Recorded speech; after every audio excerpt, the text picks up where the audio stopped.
The May 19th, 2025 meeting of the Bay City City Commission will come to order. The clerk will give the invocation, which will be followed by the Pledge of Allegiance. Please rise.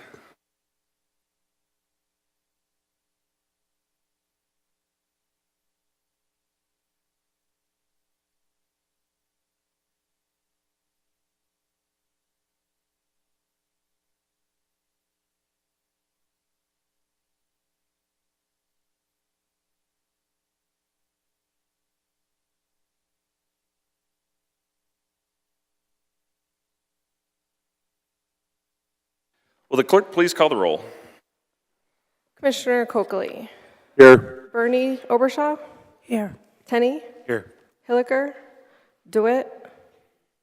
Here. Rumberg. Here. Charlebois. Here. Morris. Mr. Mayor. Present. Now, we did hear from Commissioner Hillikers and Morris. Is there a motion? Commissioner DeWitt. Motion to excuse Commissioners Hilliker and Morris. Is there a second? Commissioner Coakley? Second. Is there any objection? Those commissioners are excused. All right. And we have a quorum. Next item of business calls for presentations. And we're going to continue our fun discussion about budgets. Mr. Martini is back again to lay down the numbers. I'll turn it over to you. Like the proverbial bad penny, here I am again. Well, welcome to the second installment of the presentation of the 25-26 city budget. And tonight's focus is going to be on what we call the other city funds. Of course, the last meeting we had the general fund. And then we were separating out the utilities, water, sewer, and electric, in a separate presentation. So this is all the other funds, which includes things like the street funds, all the intergovernmental funds, et cetera. So with that, I guess I will go ahead and get started.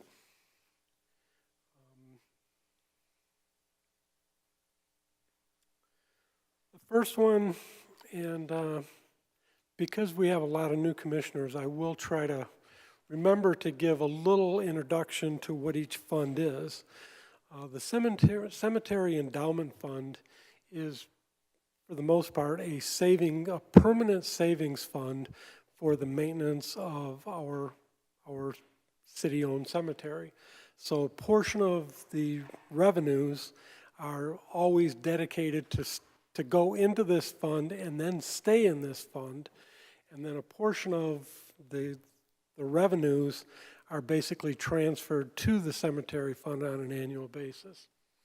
So with that, we had $3,500 in service revenues that are going to go into the fund and stay in there.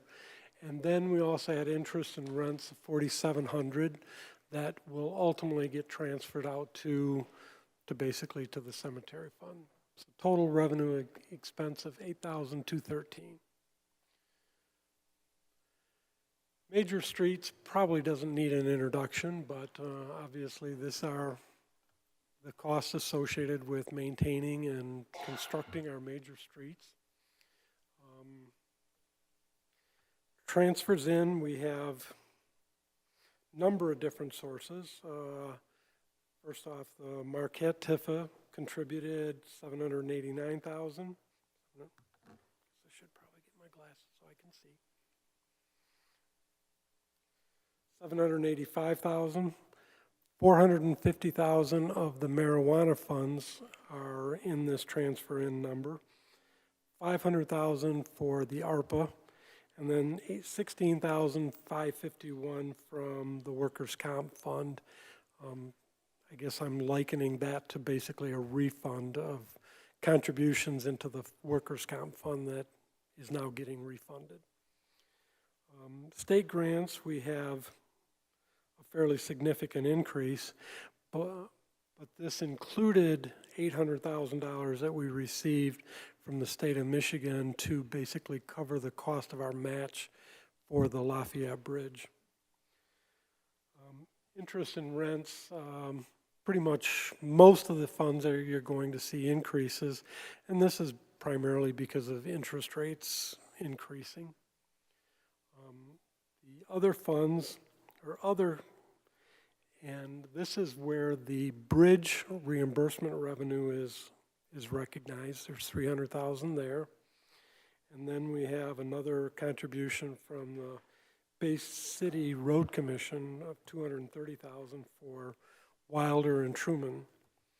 And lastly, the 965 is basically use of fund balance. Expenditures.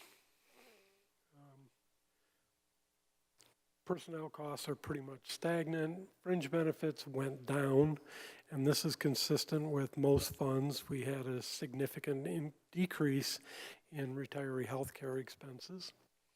Operating supplies pretty much the same. Other services is just a combination of maintenance, et cetera. And then capital outlay, we've got different programs, and we've got some detail on that a little further into the presentation. Construction engineering, this is where most of our capital outlay is expensed at, a fairly significant increase. Non-motorized improvements, this is the cost of building sidewalks. And in particular, the Act 51 requirements require that 1% of our annual expenditures averaged over a 10-year period have to be for non-motorized. So sidewalks, bike lanes, that type of things. So we're having to actually do some sidewalk funds out of the Act 51 revenues. Traffic signals, obviously, different things in relation to the traffic signals. Winter maintenance, salt, plowing, surface maintenance, fixing potholes, taking care of the roads. Independence Bridge, this is the cost that we incur maintaining the Independence Bridge. In the last slide, we talked about the reimbursement that we get from Bay City Bridge Partners. We are not reimbursed dollar for the bridges. There are certain costs that we are responsible for. So these costs don't come out to the exact same amount. Liberty Bridge, kind of same thing, routine maintenance. And American Rescue Plan, this is the revenue that the city designated from the ARPA dollars to be used for local roads or the major streets in the city. Personnel costs, pretty much consistent, small decrease, allocation changes for different positions. As far as the capital outlay, we have some patching from our CAT. McKinley Street reconstruction, 1.1 million. Smith Street, obviously the largest one, 2.3 million. Truman, Wilder, Tiernan, 1,560,000. Henry Street, just getting started with design, 60,000. Morton Avenue reconstruction, 450.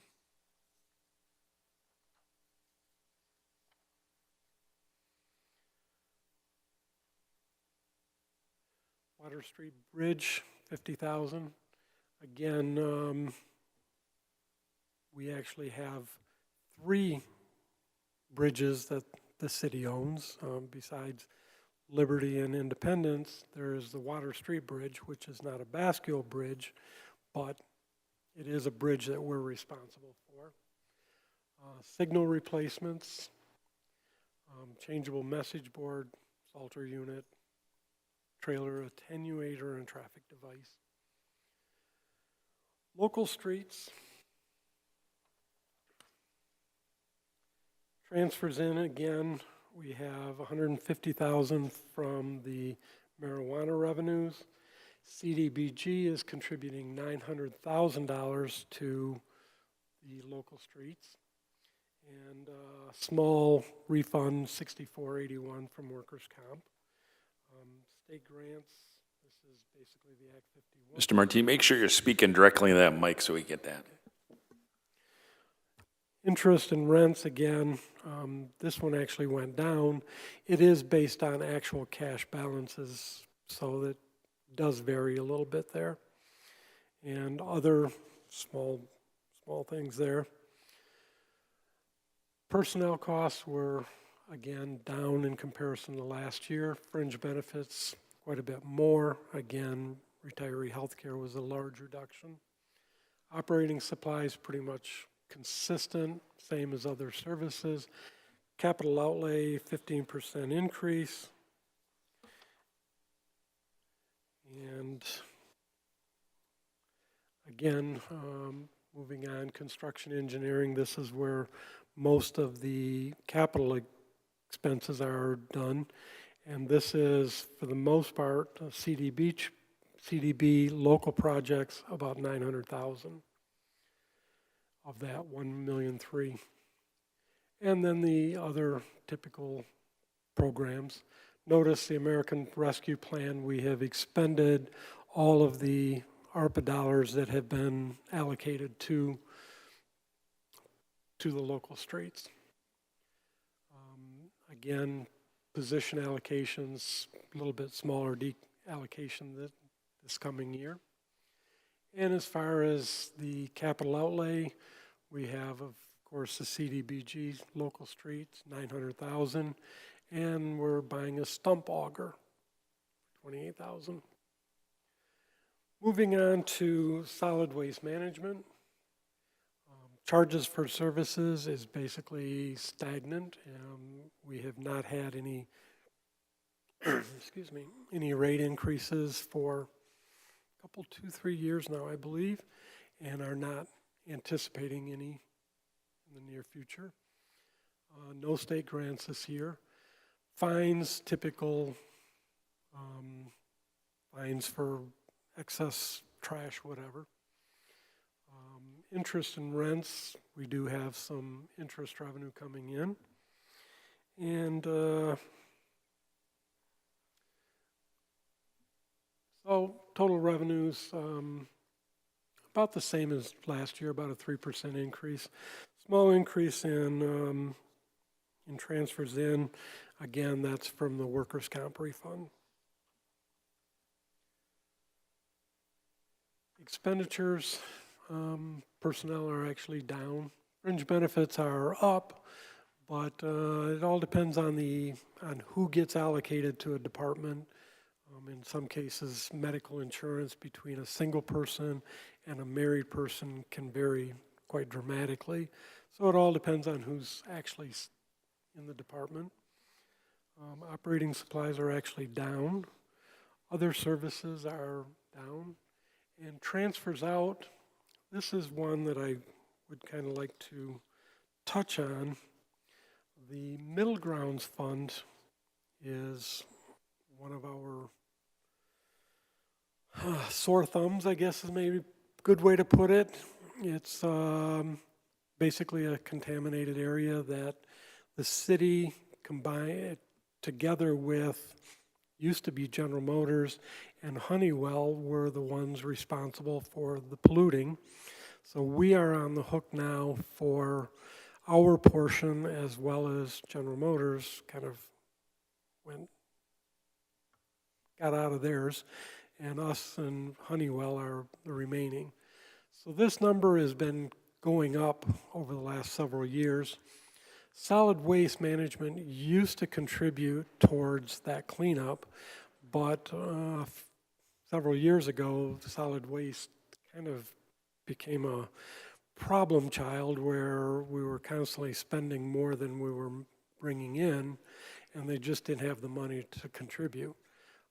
With all of the changes in the solid waste program, we now have adequate revenues to help contribute to this program. Mr. Martini, what is the total, do we have that somewhere what the total cost is of contribution? I do, yes. Let me find the slide.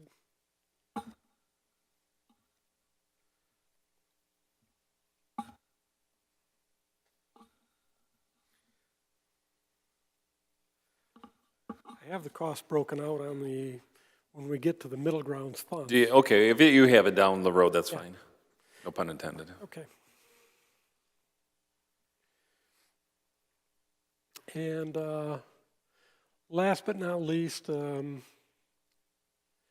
the past, the Solid Waste Management Fund was broken out between sanitation and recycling, but the allocation was, for the most part, a 50-50 split. They really didn't maintain how much time they spent on sanitation and how much time they spent on recycling, so the numbers really didn't mean much. As a result, we just decided to combine the two departments into one large department, and that's all we'll present in going forward. Positions, there are actually 2 less than the last year. They've decided the staffing that they need, and it's 15 positions. Community Development Block Grant. This fund, of course, is one that has a lot of questions in terms of what's going to happen going forward. At this point, we've basically just moved forward with the budget, and we'll take it from there, see what happens.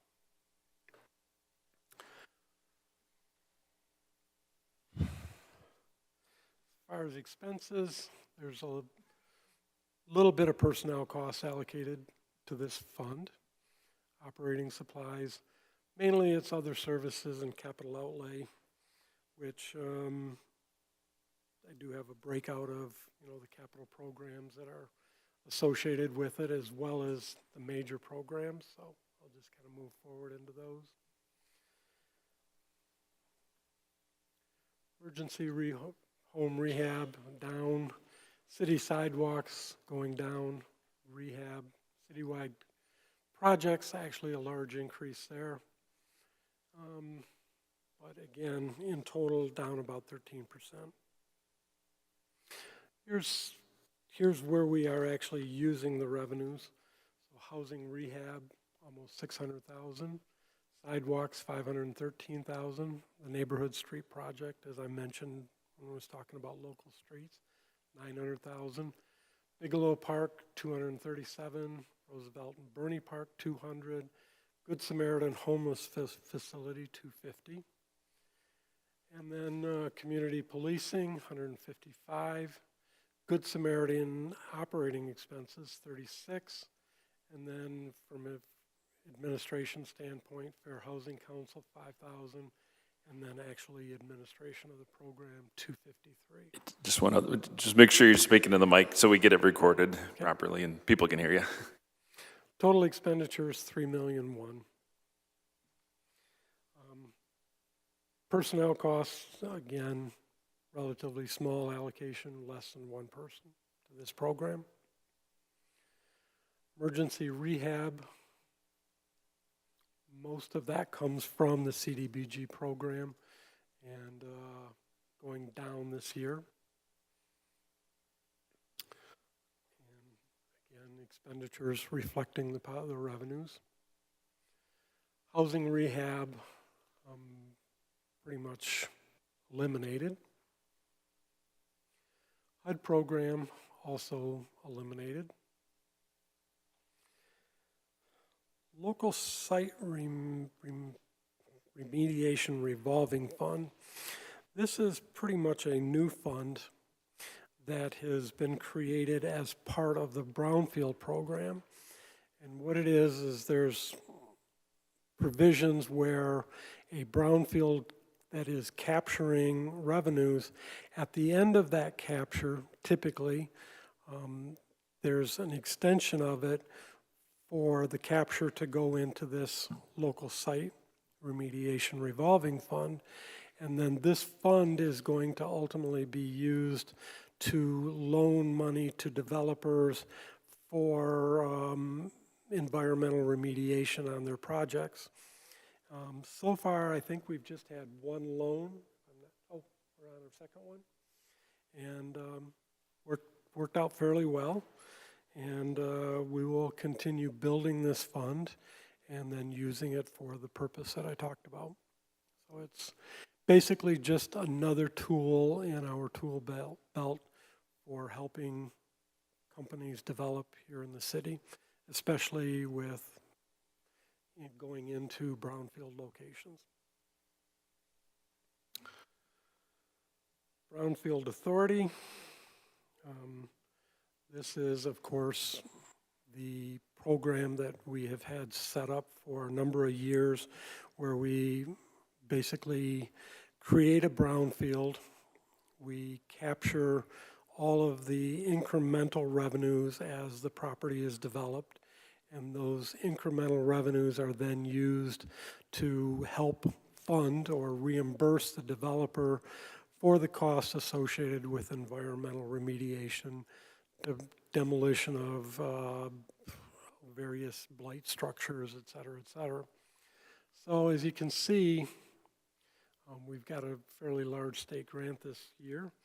That a couple of Eagle grants for Columbus and Adams, $850,000, as well as North Peak, $52,000. And then, of course, the tax revenues, those are the incremental tax captures. So total revenues coming in next year, 1.3 million.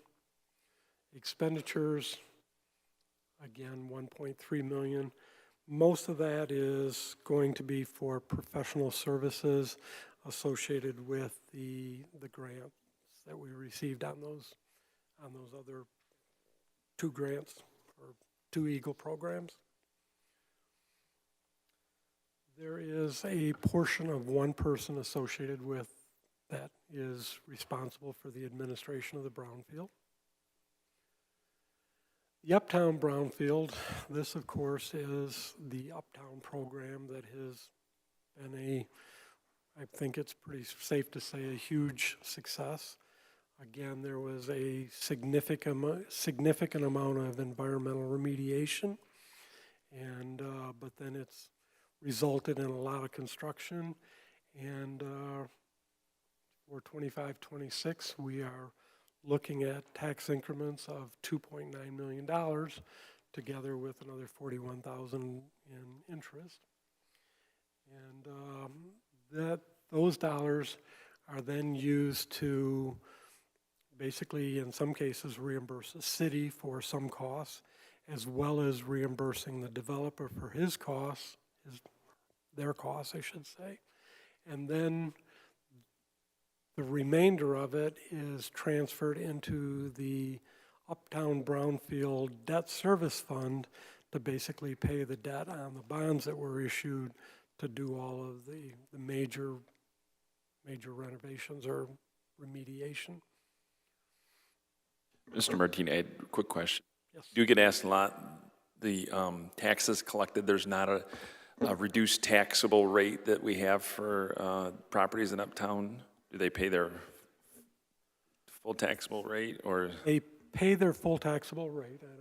I'm not aware that there's any kind of a discount or anything, but most of that, and I was going to also comment that one of the worries, of course, is that we were going to issue a whole bunch of bonds, and then the tax capture wasn't going to be adequate to do the debt service on those bonds.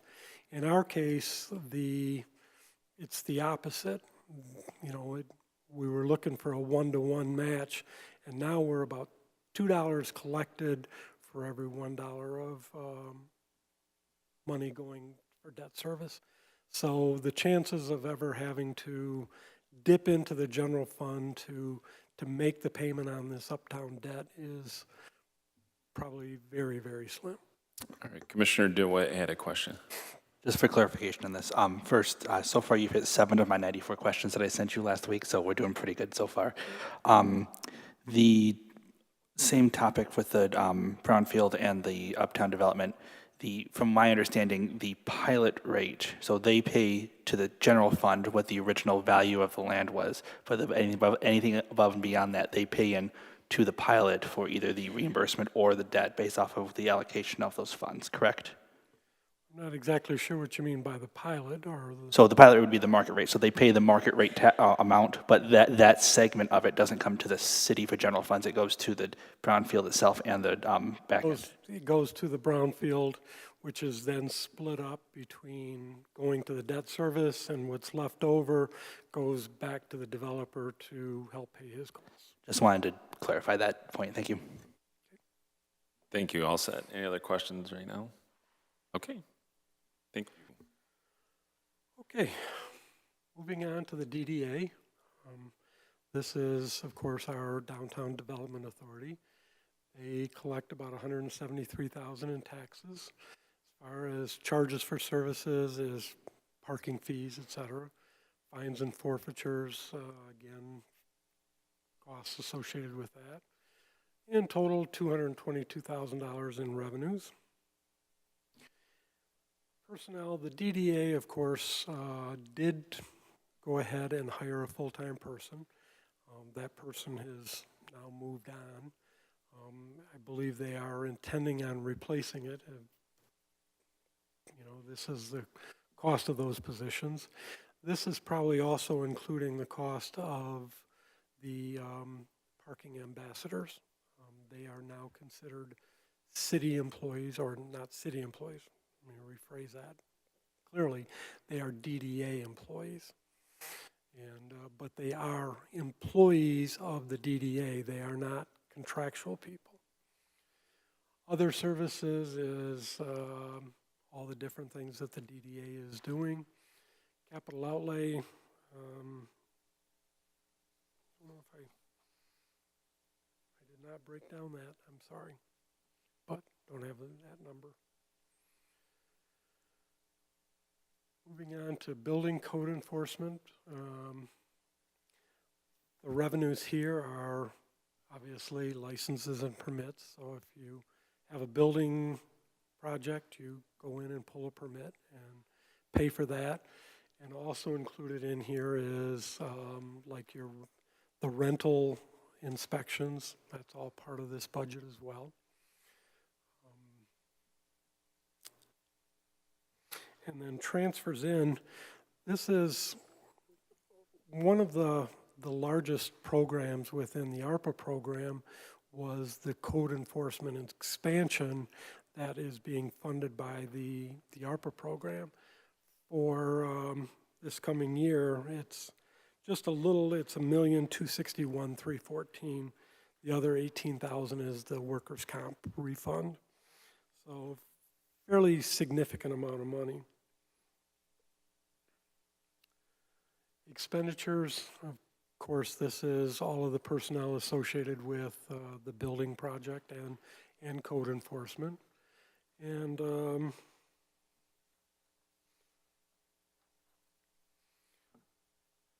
other services is the ARPA program includes basically emergency home repairs and demolition, et cetera. So that's the bulk of that number on the bottom. 1.4 million. Departmental budget, building inspection 797, rental inspection 612, and again American Rescue Plan Act 1,261,000. Again, that's a combination of an expansion of the code enforcement efforts as well as some emergency home repairs, and as well as demolition. Personnel, a little over 14 positions allocated to this department. Moving on to Midland Street Management, this is a special assessment in this district, and they're basically using their revenues for advertising, electric, and various maintenance within the district. Commissioner, do you have a question? I'm sorry, I kind of overslept the building code enforcement. What did you say about the budget with code enforcement? The ARPA revenues that we received back in 2021, the fairly large allocation of those revenues were to the building department for an expansion of their code enforcement efforts. So there's additional personnel, two additional,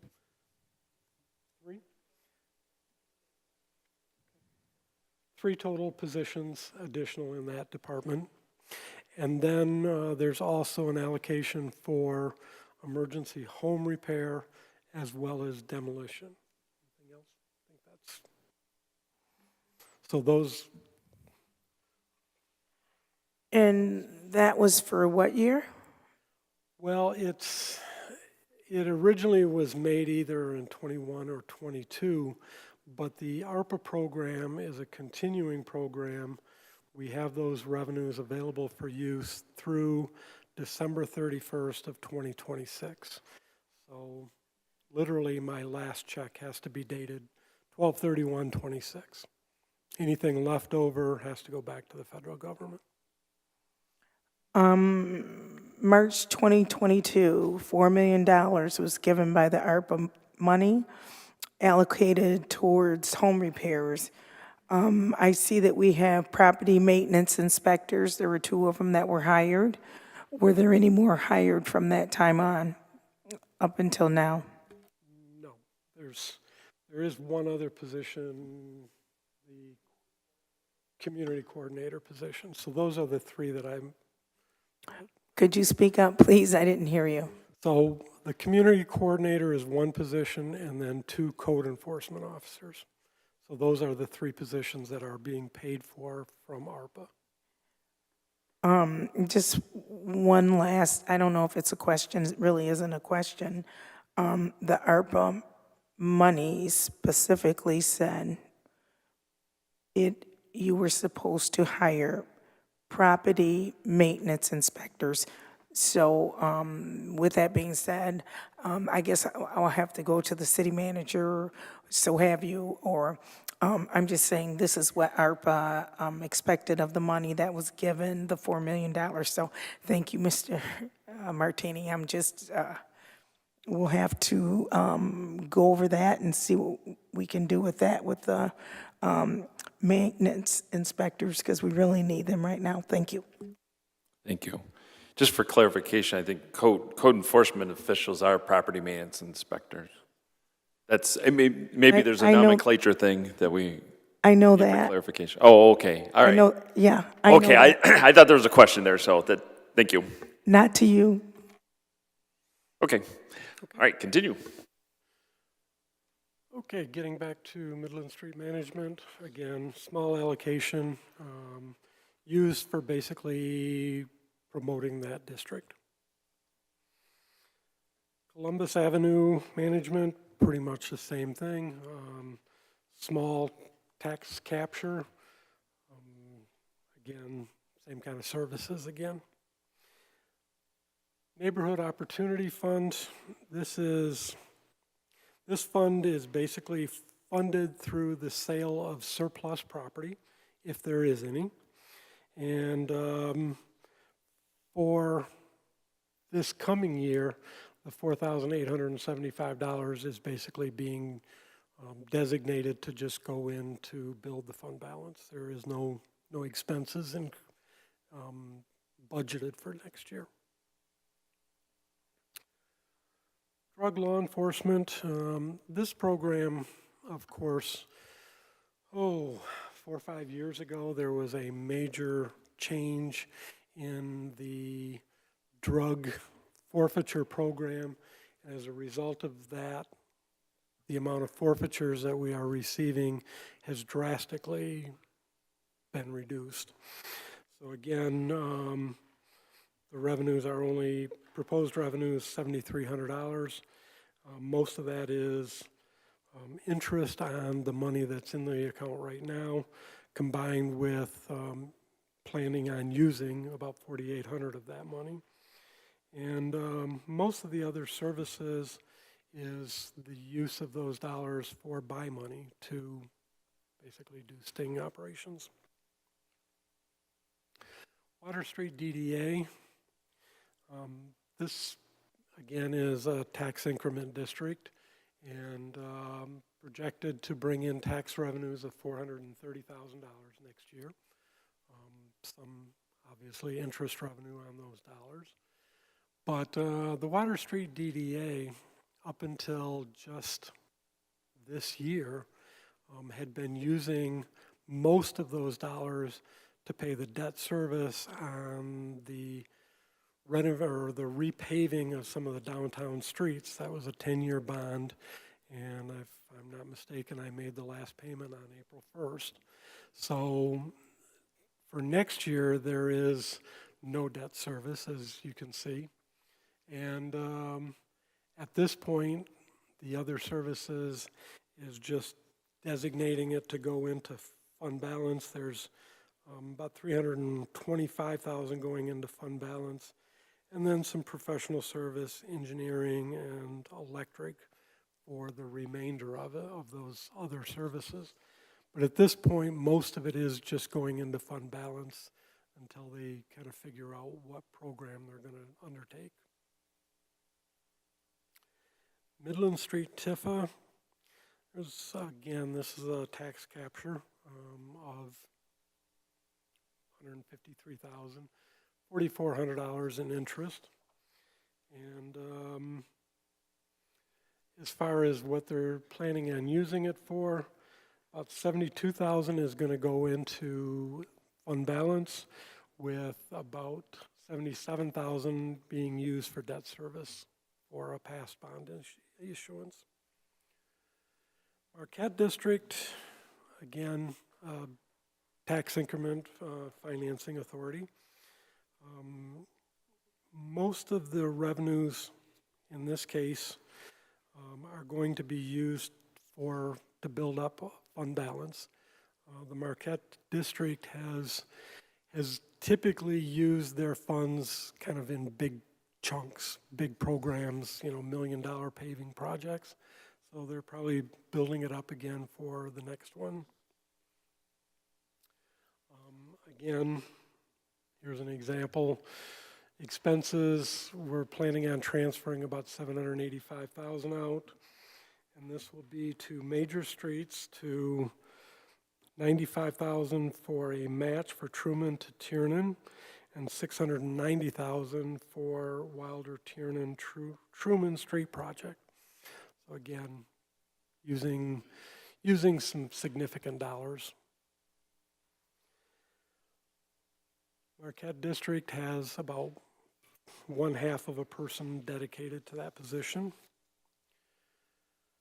Now, getting into the American Rescue Plan Act, again, as I was talking before, this program will expire on December 31st, 2026.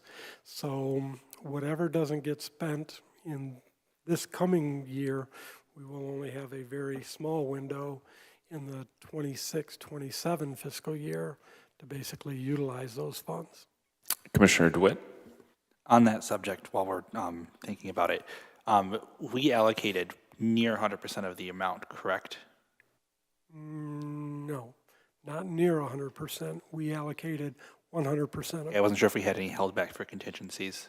There was no real way to do that because anything that was not allocated by December 31st, 2024, the feds expected a check. All right, that's the answer I was looking for. Thank And you. I got that letter on like January 3rd or 4th or 5th. They wanted their money back right away. All right, Commissioner, you all set, Commissioner? Commissioner Tenney? Thank you. Just wondering why the cost increase in attorney fees for ARPA dollars, looking at about a $30,000 increase from last year to this year. In which I'm not sure which number you're looking at. Page 60 in our booklets for those of you looking for the cheat sheet.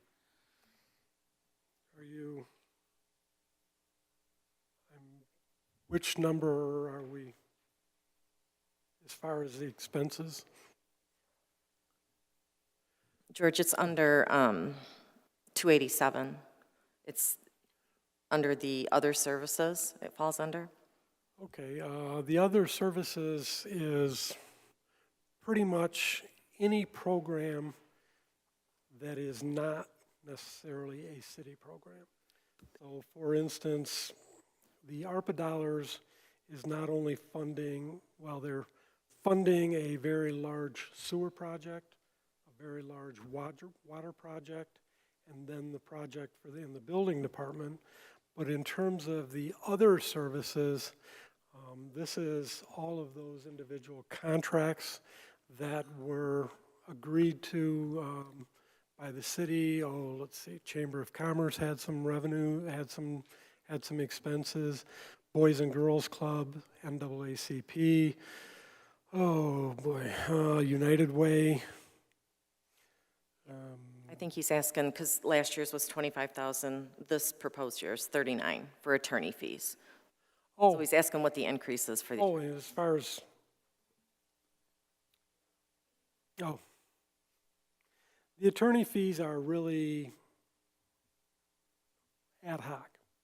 It's really depending on what program or what contracts are being done.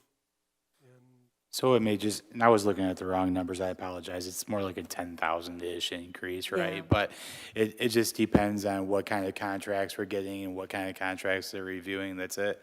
Yep. Right. And if I could add to that too, during the course of him having contracts, people come back to us and ask us questions on some things that they can spend the money on, and then he consults with that attorney. So that's where that gets rung up. I'll say Commissioner Bernie Overshaw. I heard you say some of the money are spent for, are they non-profit organizations? Mainly, yes. I heard you mention the NAACP. Are these organizations, do they come and ask for this money, or is it allocated to them? They made specific requests to the city commission. They basically proposed the program that they were going to spend the money on. And then when the city commission allocated the dollars between myself and our attorney, basically looked at what they were proposing and whether or not that was within the scope of the ARPA regulations, and maybe did a little bit of tailoring here and there, but that's how the contracts were all arrived at, is through the initial request from the organization, and then basically the negotiation back and forth. Okay. I'm tired. Every budget, I know you're tired of me saying this. February 6th of last year, February 22nd, our last budget, I keep asking you, the NAACP, $250,000. We did that last year. It was allocated, never came through. September through August, same thing. So I'm wondering, when money is allocated, when are the people, the nonprofits, when you said that we get money, so when are they to ask for the money? Because it's already $500,000. I don't know when, nonprofit organizations, when are they to ask for this money? How can I put it? I mean, it's $500,000. So when will, because NAACP are not the only ones that have been able to, that want to tap into this. So with, a lot of money that's been allocated to these nonprofit organizations, are they being able to tap into this? First off, just to clarify, the NAACP contract is a total of $250,000. There was an additional $500,000 allocation that ultimately they basically did not take those dollars and were reprogrammed for other usage. but they have a contract for $250,000. That contract was probably somewhere back in 2022. And in fact, they came in today and brought an invoice for expenses that were consistent with their program that I will be processing in the next couple of weeks. But in terms of any other contracts, again, most of the activity that took place was 2021, 22, some in 2023. There is no chance of changing those allocations at this point. December 31st of 2024, whatever was allocated, that's all there was, and you cannot do any further allocations. So we could potentially, let's say for instance we deobligate, or we know we're going to have money left over from one of the organizations that has an ARPA allocation. We cannot make a decision that, okay, because they're not going to spend it, we're going to give it over here. The December 31st, 2024 date was, that's it. There is no more. Okay, every time, I say the $250,000, when I ask the city manager, the money has been put aside. Is that money still in that pot? Yes. So they can ask for it if they decide to place it somewhere. Most of the people aren't really asking for the funds. They're basically showing what they spent the money on and are asking for reimbursement of legitimate ARPA costs associated with their program.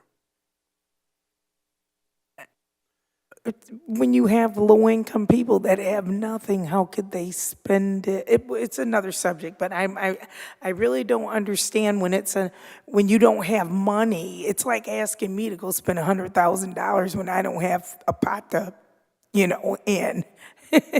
Most, really none of our programs are granting to an individual.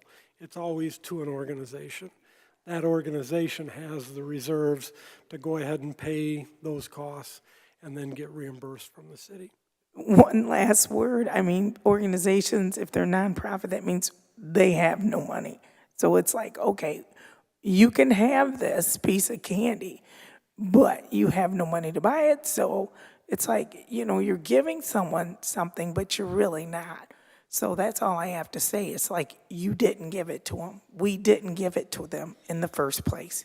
And it's really sad when you promise people something and you're really not giving it to them. And us as the new city commission, we're not about that. The old commission were, but we are not. And I'm glad to have the commission that are sitting here now because we're going to make things happen for people. That's all I have to say. Thank you. Commissioner Coakley. I think I'm actually okay. He explained everything to my needs. Okay.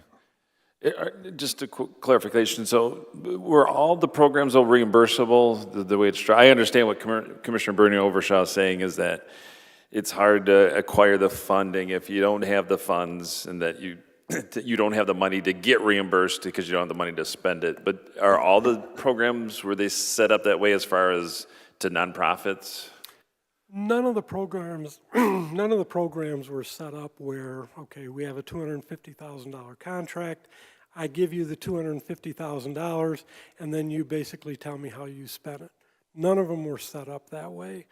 Now with the NAACP, and they are probably one of the most cash strapped. What in some cases I will get is copies of invoices that maybe haven't been paid yet, that I will then reimburse them so that they can pay those bills.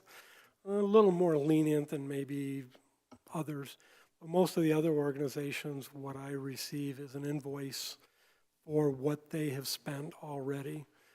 Payroll costs, various non-personnel costs, et cetera. Okay, so you are doing some accommodating then? Just a very, very small amount. Okay. And it's very, very selective. Commissioner Coakley?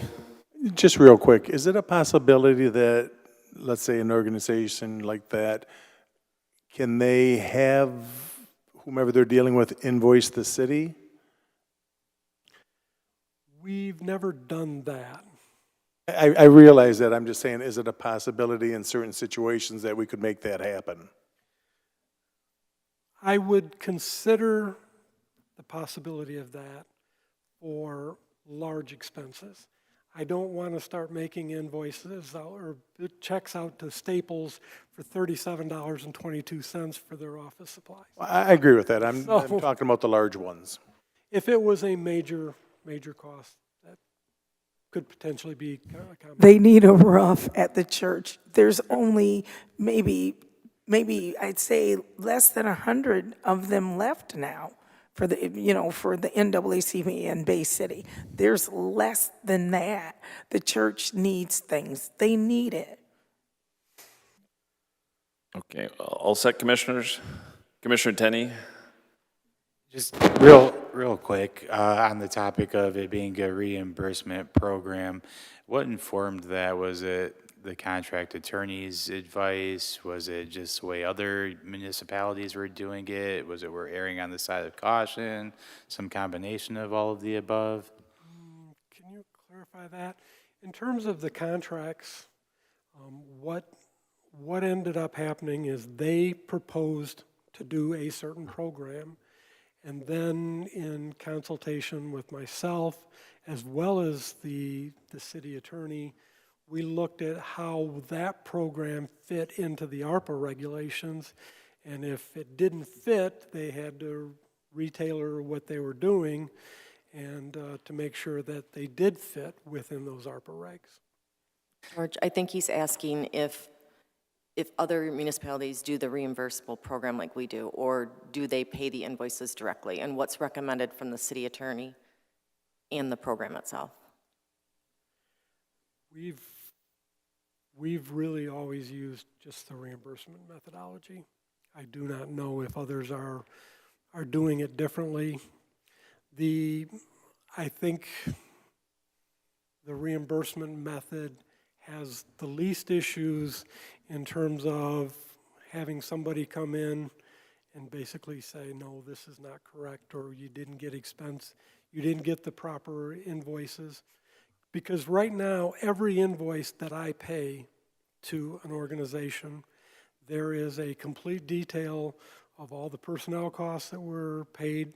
There's copies of every single invoice that they reimburse, or that they paid. There's 100% accountability for those dollars. I have absolutely no concern that when a federal regulator, if and when they come in, that the city is going to have to write a big check to reimburse them for unallowable costs. Got it. It's just a mechanism to ensure that they're compliant, and it's an accountability thing. It's always been that way. I got you. Okay, thank you. Thank you, Dick. Yeah, I appreciate that explanation. I'd hate to see the city have to write a big check back to the federal government.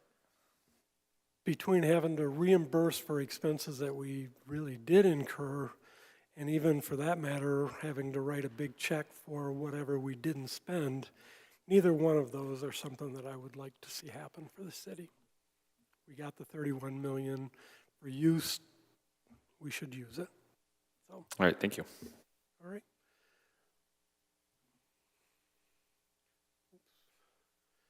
Moving on to the debt sinking fund. This is basically a debt service fund, and this is used to pay two different costs. One, we have an MDEQ loan where the annual repayment is $97,000. And then, of course, back in 2012, we did a small bond issuance to basically redo the HVAC in this building. And the cost associated with that is $112,228. Those dollars come from a couple of different sources, transfers, and as well as, in some cases, use of fund balance. But for the most part, this is basically just a fund that is used to account for debt payments. Uptown, this is a very similar fund. It's basically the same thing, but this fund is specifically to make the bond payments on the debt that we issued to do all of the infrastructure improvements over in the Uptown area. We've borrowed right around 23 million, I believe, was the total. And again, you know, the tax increment necessary to pay this debt is almost twice as much as what the actual debt is. So it gives us very, very good security that we will always have a viable funding source for this debt. Public Improvement Fund. This is a fund, just to kind of go back maybe a little bit. The City General Fund, the City Commission passed a resolution or created a policy a number of years ago that says that the general fund will have a fund balance of between 15 and 20% of the previous year's amended expenditure budget.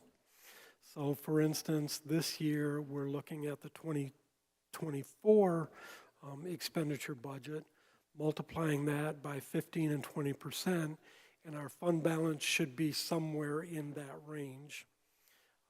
We have been able to fund our fund balance at the higher, the 20%, simply because we've had very good operating results and, quite frankly, balanced budgets for really as long as I've been here for the most part. And but when we get a fund balance level in the general fund that is over that 20% level, and only if it's over the 20% level, do we then go ahead and transfer the excess, not the full 20% or anything, just the amount over the 20%. And what we've done is typically used it to fund the Public Improvement Fund. Just recently we transferred 1.2 million, which was the last 2 years' excess of the general fund over and above the revenue, revenue and expenses. So those are the dollars that are going in there, and what we're now using is the 624, 614 is basically use of the fund balance that's in that fund. And then of course, because of the money in there, we're also earning interest revenue. But as far as what we are using that for, we've got some other services, 345, and capital outlay, 300,000. And just to kind of give you an idea of a little bit more detail on that, these are all the different things that we plan on doing with that. Footbridge and engineering, 100,000. Number of improvements to Fire Station 1. And as well as some improvements for Fire Station 4. And then as far as the capital outlay, the shoreline stabilization for Vets Park, as well as the Vets Park sidewalk and trail repairs. And those were actually budgeted in this year's budget, but because they didn't get done, they're being budgeted again next year. So again, the Public Improvement Fund is kind of, I hate to use the term piggy bank, but it's the fund that we use for capital outlay for a lot of different programs, specifically for a lot of general fund requirements. And, from a budgetary standpoint, the only time we hit the Public Improvement Fund is when we've already had excess general fund revenues over expenditures. It's not like we're budgeting it with the hope that we will be over. We're only budgeting amounts that have actually already been realized as excess over our fund balance goal. Economic Opportunities Fund.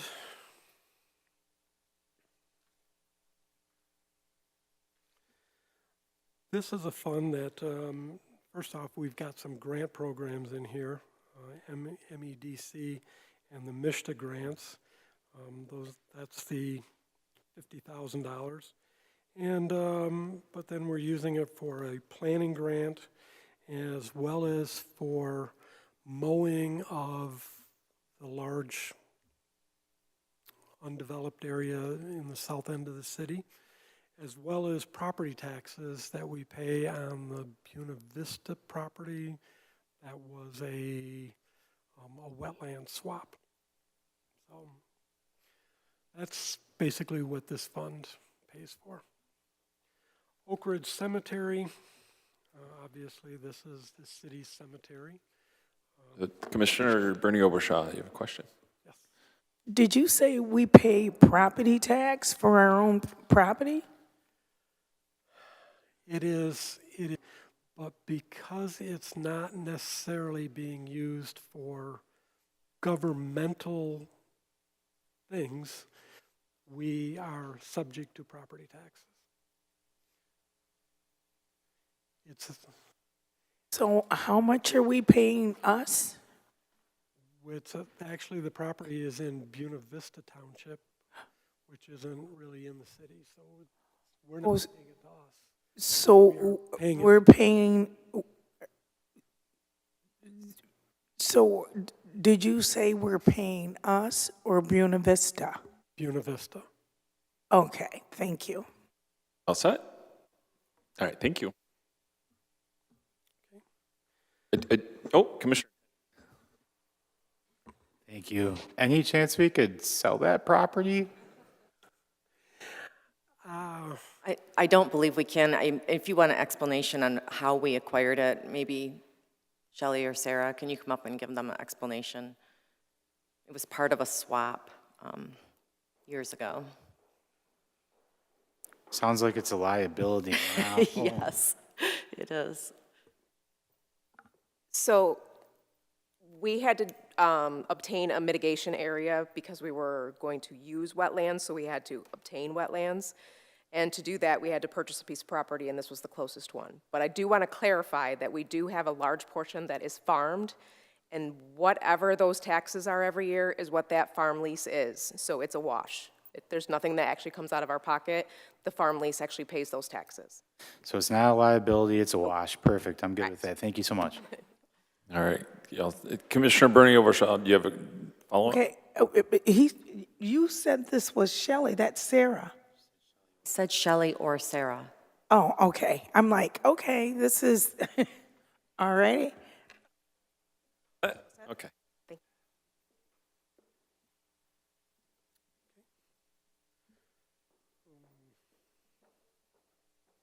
So again, moving on to Oak Ridge Cemetery.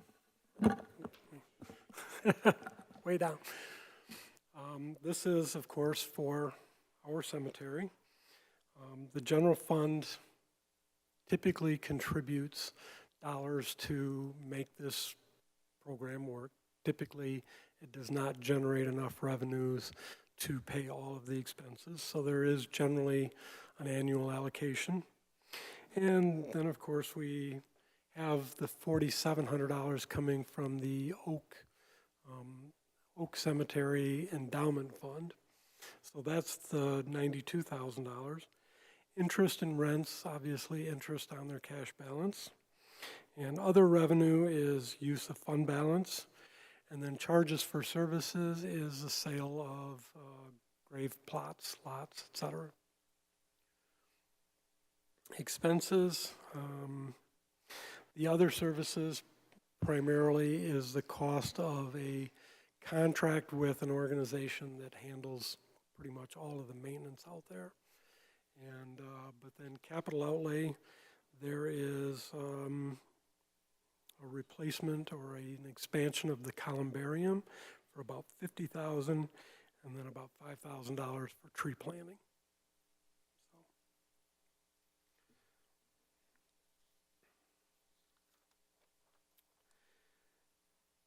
James Clement Airport transfers in.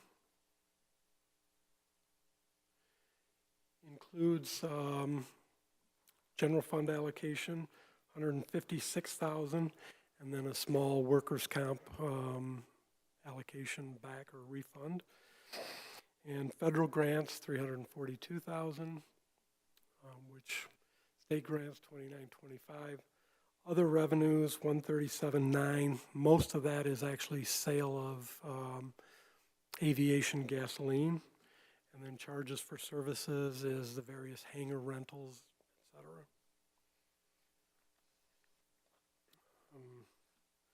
This fund there is one person allocated to this budget, the airport manager.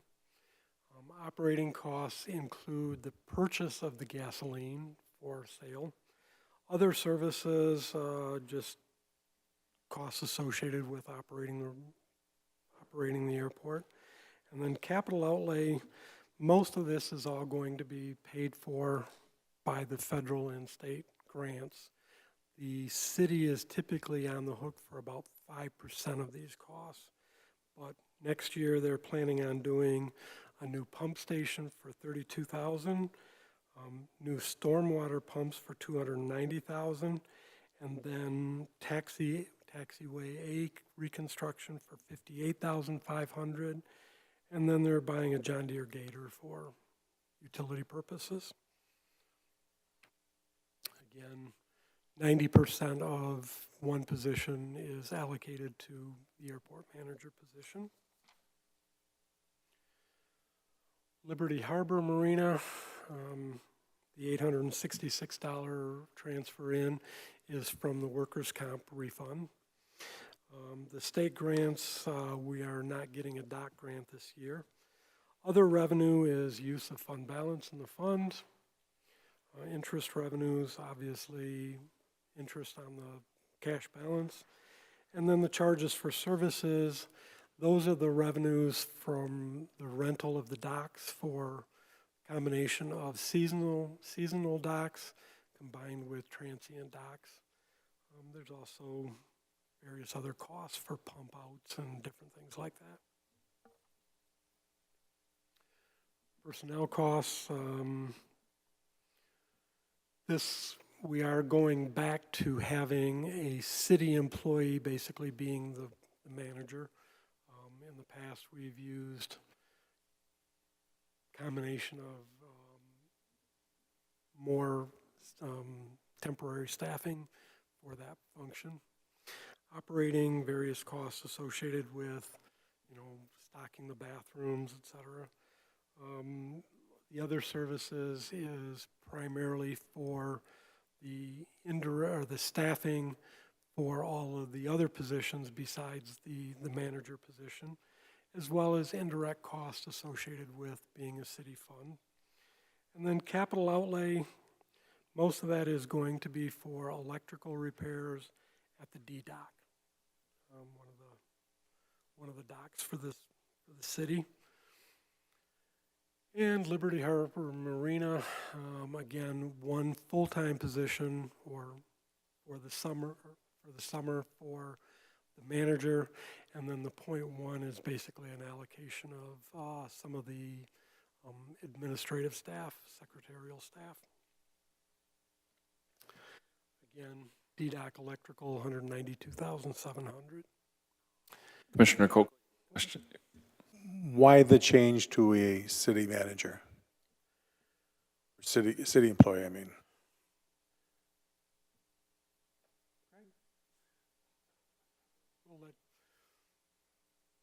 We'll let Craig come up and explain.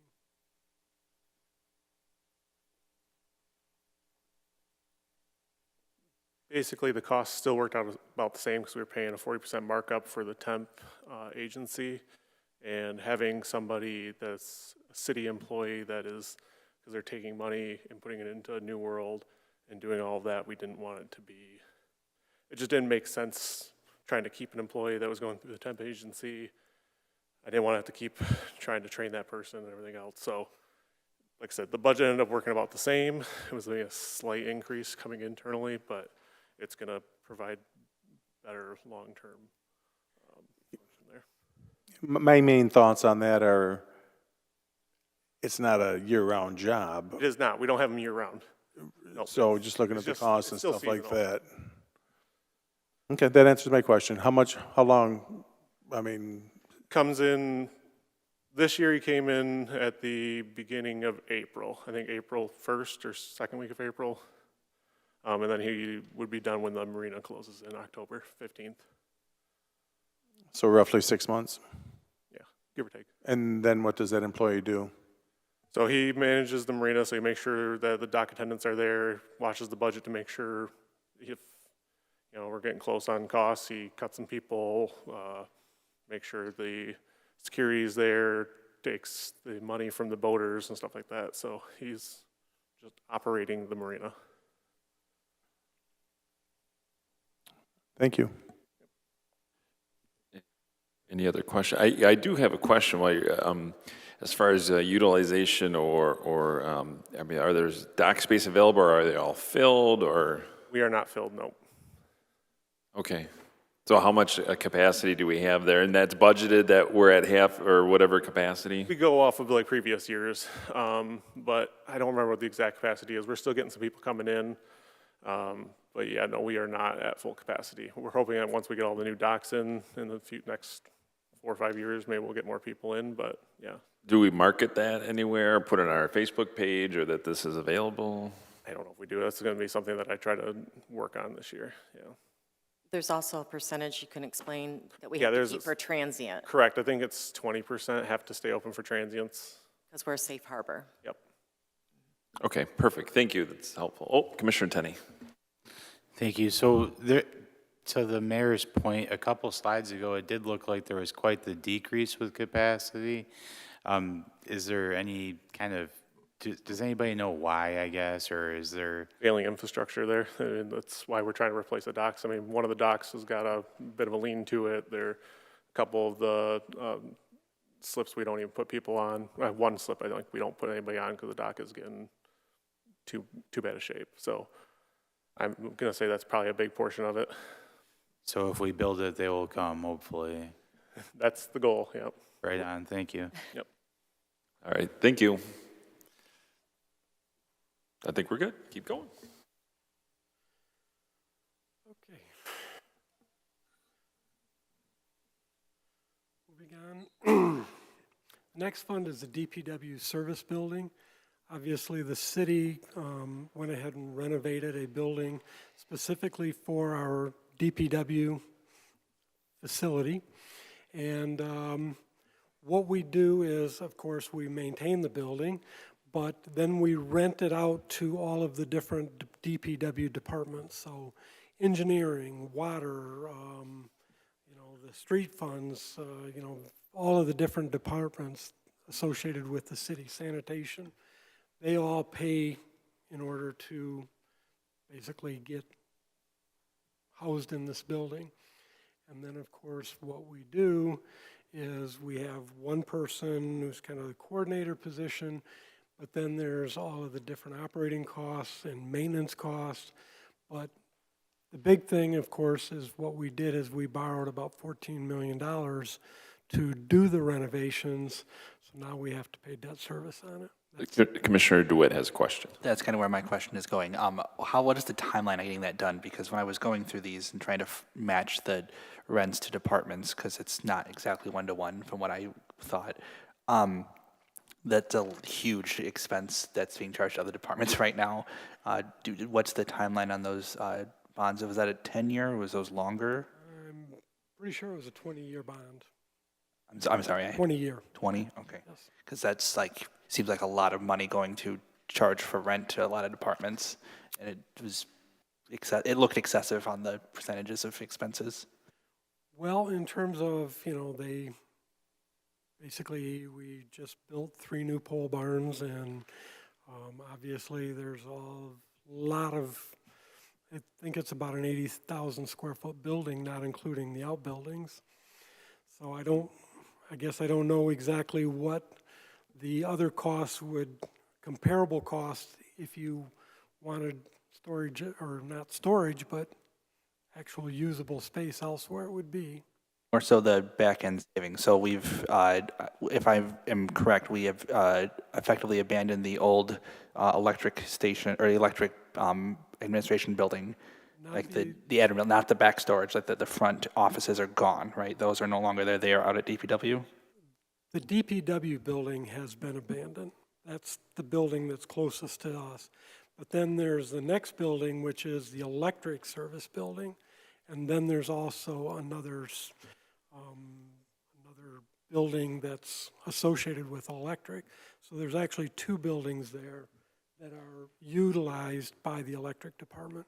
But the northernmost building is the DPW facility, and it was built in, I believe, the 30s, and it was definitely it was acting its age. Okay, I remember when that DPW project got greenlit officially for the on Marquette there was talk of cost savings overall. What departments in this are we seeing those? Or are we not seeing them yet until the debt gets dropped some? Like, is it, I know it's not gonna be like, oh, 1 year we're gonna save $5 million in 1 year, but have we seen the savings otherwise at this point, or are we still waiting for those returns to come back?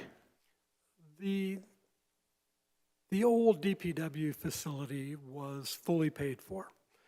Obviously, the utilities probably weren't very efficient in that building, but it wasn't really abandoned because of, various other reasons. The building was in need of replacement, quite frankly. But in terms of cost savings, we now have a building that it's a kind of an apples to orange comparison to what we had over there. So in terms of cost savings, the cost to heat the building may be less because it's a newer facility, but there's certainly it's a more expensive facility than what we had down here, but it also has the utility necessary to provide good, quality, safe environment for our staff. And the last question I have, how many departments moved out there that were originally or that were previously in City Hall? Really, let's see, parks, sanitation, DPW. Engineering was upstairs. It's basically the whole 4th floor. I know it's empty up there. I was up at the tower fairly recently, but I'm gonna just throw into the ether that to try to find something to either generate revenue or find a use for empty space in some way so that we can at least decrease our overall costs, because charging those departments for that when they were technically being charged for the rent per square foot in City Hall, if I remember correctly, it's still not, it's like you said, it's not 1-to-1, it's an apples to oranges comparison, but I'd like to see if we can figure out an idea. I have no idea what that would be. I'm just spitting into the ether to try to help that gap, I guess. I'll second, Commissioner. Is there future plans for the former DPW building? So we've looked at that for a couple things. We actually looked at it for public safety, and there's some environmental issues at that location.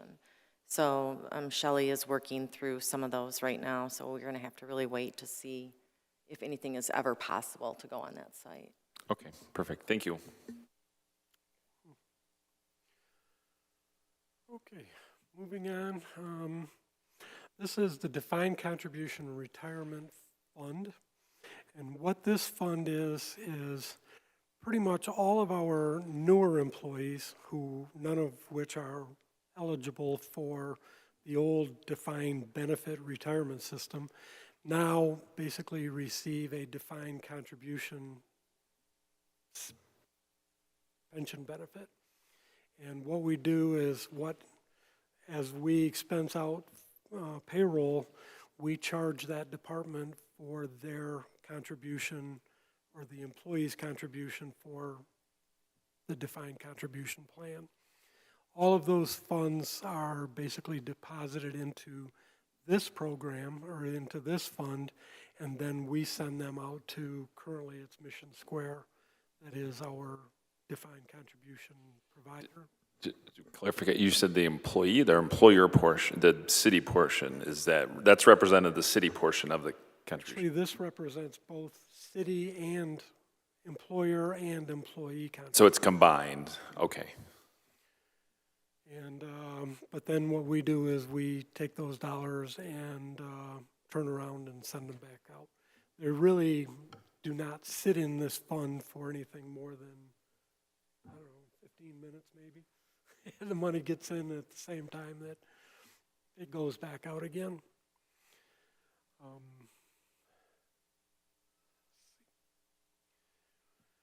And then we have the old style defined benefit retirement program. And in this situation, we have some employee contributions, but mostly this is it's a closed plan. I believe there's 5 active employees in here. So these costs are what are required to meet the actuarial requirements. For those 5 people on an active basis, they're quite expensive, but this plan is slowly but surely getting 100% funded.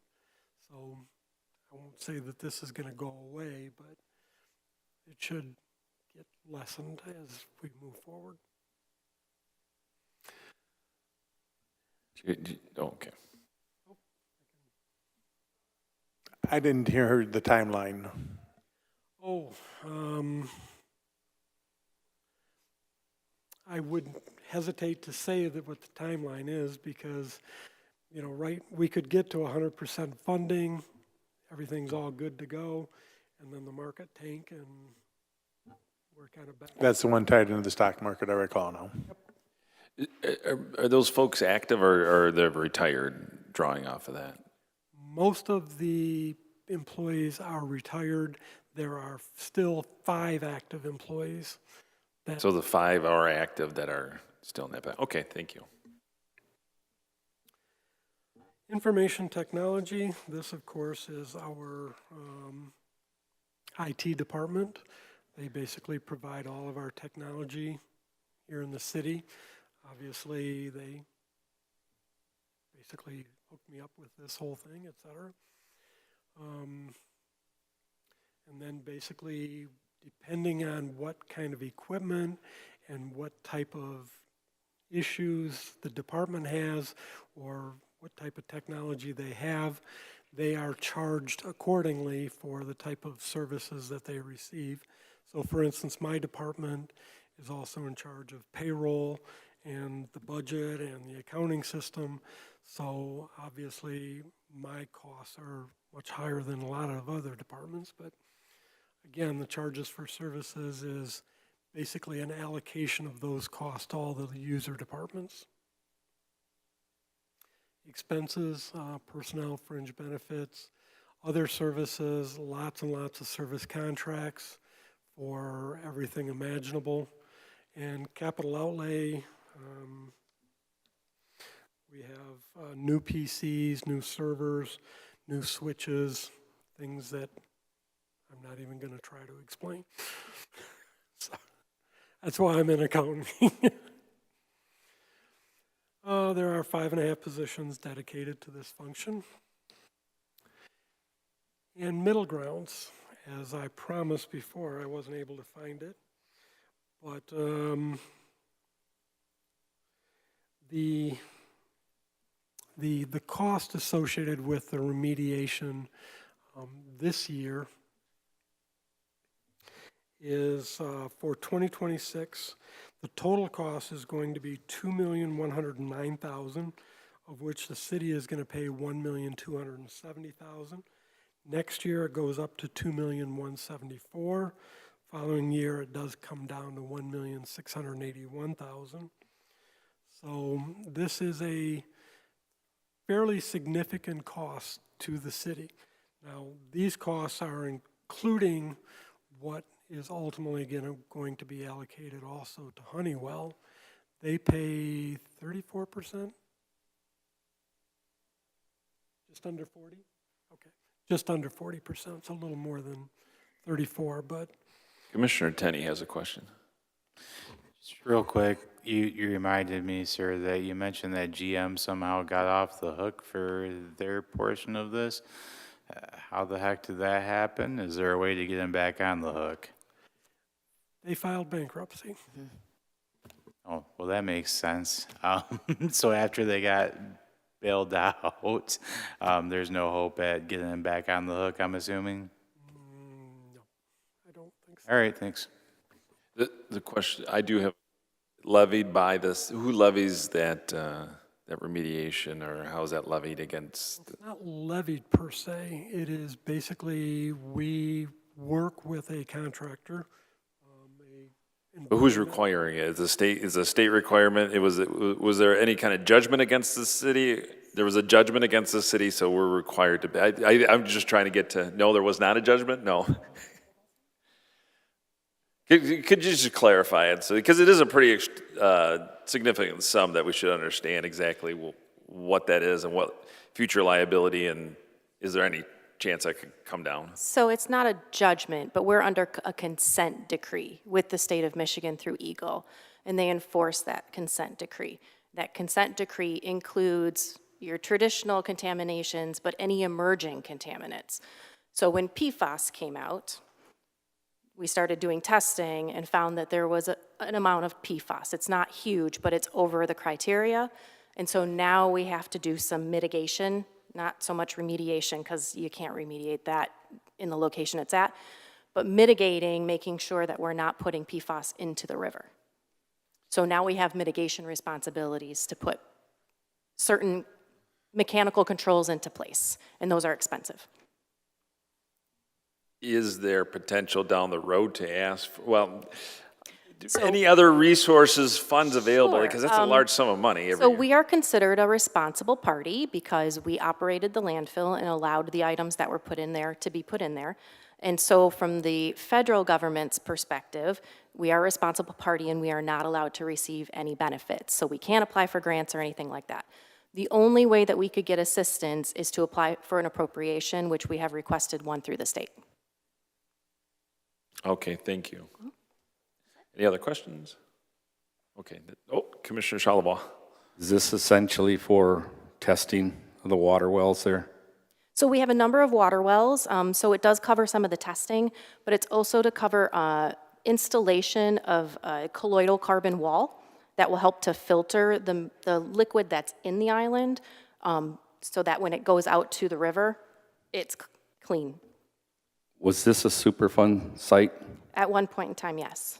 What does that mean exactly? Were we getting help and now we're not? No, not necessarily. A Superfund site doesn't mean that you get assistance. It's just a level of response from the federal government. At this point in time, it's not considered Superfund to this point of being able to receive assistance from them because we are a liable party. So there's an actual law, it's the Polluters Pays law, that says that we cannot receive help from the federal government unless it's through an appropriation. Okay, thank you. I wish there, with GM getting out of their portion, boy, it'd be nice to find another avenue to help or with assistance with the community. Yeah, when they filed bankruptcy, their share got divided in half. Honeywell took half and we took half. So we didn't get the whole part, but it still didn't really particularly help. Yeah, okay, thank you. Any other questions? All right. I guess just to end, fairly significant costs this year. That's not going to get less for at least several more years. Moving on, security funds. We allocated some money into the security fund a number of years ago, and there's still $131,000 cash balance in the fund. We continue to want to use those dollars for different programs. And this year we've got $44,997 capital outlay for security camera systems here in the city. So it's going to be funded out of this balance. The MRF fund. Cool. Commissioner Tenney. Just real quick, this is one that I had dog-eared. Why the increase in security cameras for this year? I have some Fourth Amendment concerns when it comes to that. I believe this is actually the license plate reader system that is going to be implemented by our public safety department. And that's, of the 44,000, 37,000 almost is associated with that system. Okay, why?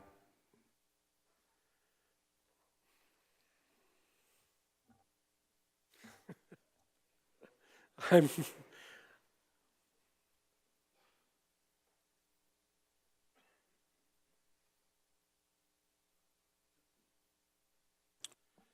The system that we're looking at is called Flock.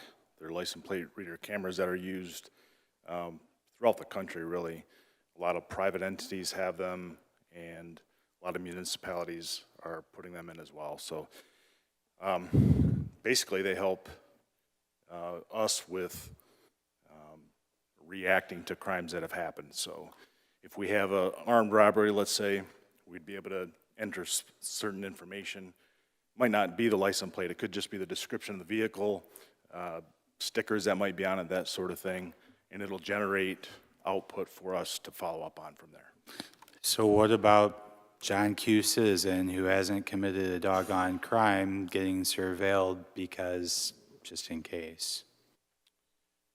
Well, we wouldn't be interested in that type of thing. It would give us notifications for people that have like felony warrants or wanted personnel, that type of thing.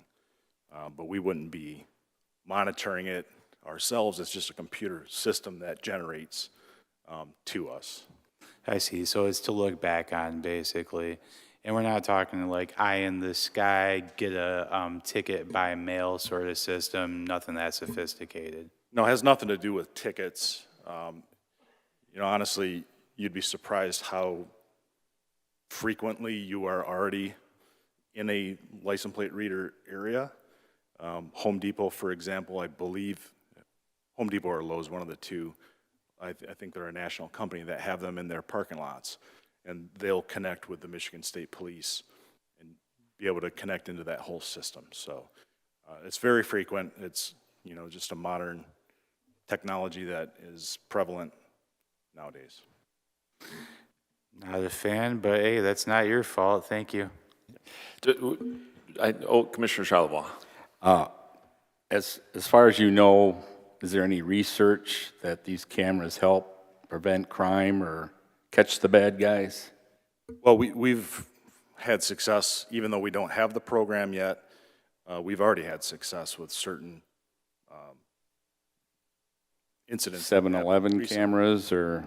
Well, like for instance, if we have a stolen vehicle, we enter the vehicle as stolen into the law enforcement information network. And then Saginaw frequently has said, hey, that vehicle went through Veterans Parkway here in Saginaw at 20 minutes after the crime happened in Bay City. And you'd be able to follow that vehicle where it went and use that as points to do follow-up on. It's not normally going to put someone in a driveway somewhere, but it can help you get an idea where they went for investigators to look on. Okay, thank you. Just real quick, where are the cameras in vehicles or they're, no? Yeah, they'll be placed on utility poles and strategic locations throughout the city. Okay, perfect. All right, thank you.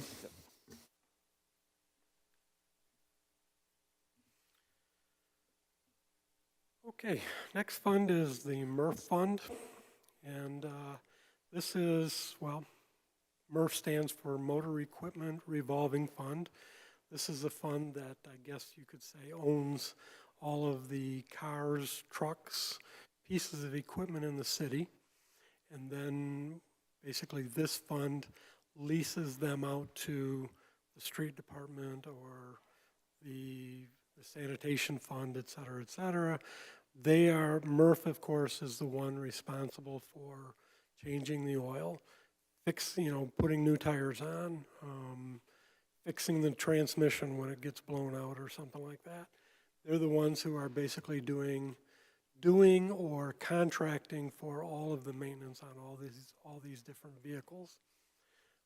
The program is set up where each department pays not only an annual cost for the maintenance associated with that piece of equipment, but also basically a replacement amount, so that at the end of 5 years, 10 years, in there, that can be used to purchase vehicles. And for next year, what is coming up is we're looking at buying about $2.5 million in new trucks, new cars, et cetera, as well as personnel costs and fringe benefits associated with maintaining all that equipment, operating supplies, all of the repair parts, other services. A lot of things are contracted out. We're out to, different locations. But then on the debt service, the $87,295. This is what we pay for the lease on the aerial fire truck that the city basically shares with Hampton Township. So these are all of the different costs associated with the fire trucks, the dump trucks and sanitation vehicles, et cetera. There are a little over 9 people associated with the department in terms of mechanics, managers, staff, et cetera. Moving on to the self-insurance fund. This program, basically the city is self-insured for most of our exposures. What we do is we have a contract also, or we have a policy with MMRMA, so Michigan Risk Management, Michigan Risk Municipal Municipal Association. Risk Management Authority. And what that is kind of like a catastrophic insurance policy. So if we have, a huge loss, for instance, this building, when it burned, much of those costs were paid for by that catastrophic policy. Same way with the liability claims, et cetera, et cetera. But as a result, what's happened over the years is all of the different departments contribute into this fund, and then depending on their actual claims experience, they may contribute $100,000 into it, but their claims are only $25,000 or $30,000 or $50,000. And what's happened over the years is we've built up a fairly significant fund balance. And what we're doing this year is reducing the charges for services and then using some of that the fund balance to basically pay the cost of this program. So this particular year, departments are getting close to a 50% discount on their insurance just because they haven't used it as much as maybe we thought they were going to. Best way to put it. Expenses, obviously, this is the cost of the contract or policy with MMRMA, as well as the cost of all the different claims that the city pays directly. So, the different little car accidents that we get into, the city just pays for those costs. Life insurance fund, again, pretty much all employees are eligible for life insurance, and these costs are allocated to the individual departments through payroll, and all of the money comes back to the life insurance fund, and then we use this money to go ahead and pay the cost of those benefits. So $45,000 for life insurance for all of our employees. Workers' compensation, I've kind of talked about this number of times. This is the fund that we allocate the cost of workers' comp as a percentage of payroll to all the different departments. And again, what ended up happening is our actual cost for workers' comp claims was much less than what we had projected. So we are using $500,000 of that number, of those dollars, to basically give a refund to all the different departments. So again, a nice little benefit for operating a safe work environment is really what it comes down to. Again, $587,000 for continued claims, $500,000 allocated back to the different departments. Unemployment fund, we created basically a separate fund. We charged out unemployment costs to all departments, and we built up a dollar amount pretty quickly. We no longer are charging departments for unemployment. We have very, very small claims on an annual basis, $15,000 a year. We've still got $122,000 sitting in the account. So this will keep us for close to another 10 years before we'll have to go out and charge departments for unemployment, unless, of course, we have some large layoff or something like that. Healthcare fund, just like the life insurance and the other different fringe benefits, we also provide healthcare for our employees. And unfortunately, this fund is a little bit more than like the $43,000 for life insurance. And quite frankly, we had a fairly significant increase in the costs this past year. We spent about $5.6 million for our health care. And this is allocated out to every department based on actual staffing. So, for instance, Angela has a family coverage versus somebody who's single, has much lower costs. It's the actual cost of providing that health care to their employee. Expenses, of course, there's a portion of a staff member in the HR department charged here for the administration, but most of the other services is basically paying the claims. The city is self-insured, so we actually pay the actual cost of the different services that people are going in for.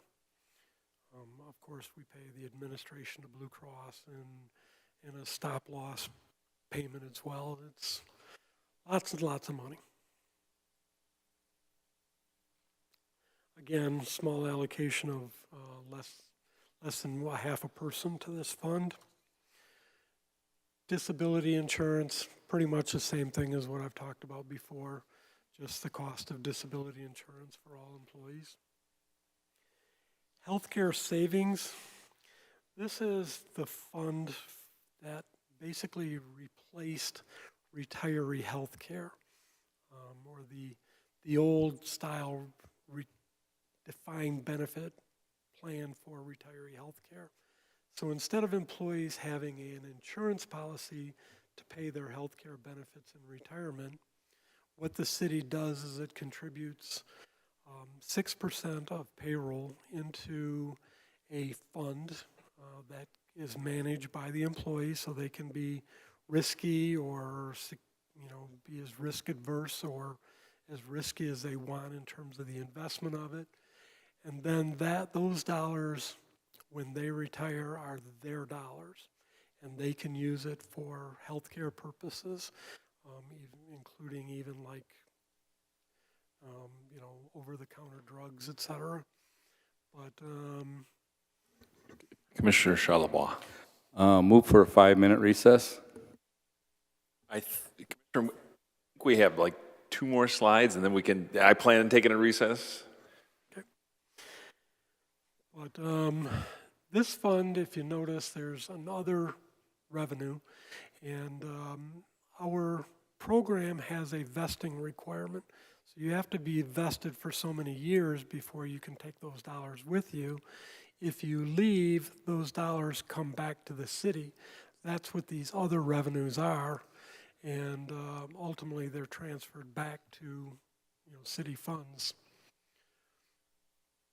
Police and fire retirement, this is the defined benefit program that is only applicable to the sworn employees for the police and fire departments, so police and fire personnel. This is, a large, well-managed program. There's approximately $60 million in the fund that is invested in bonds and stocks, and it's being invested by somebody that has a whole lot better experience at doing that than me. I don't touch that stuff.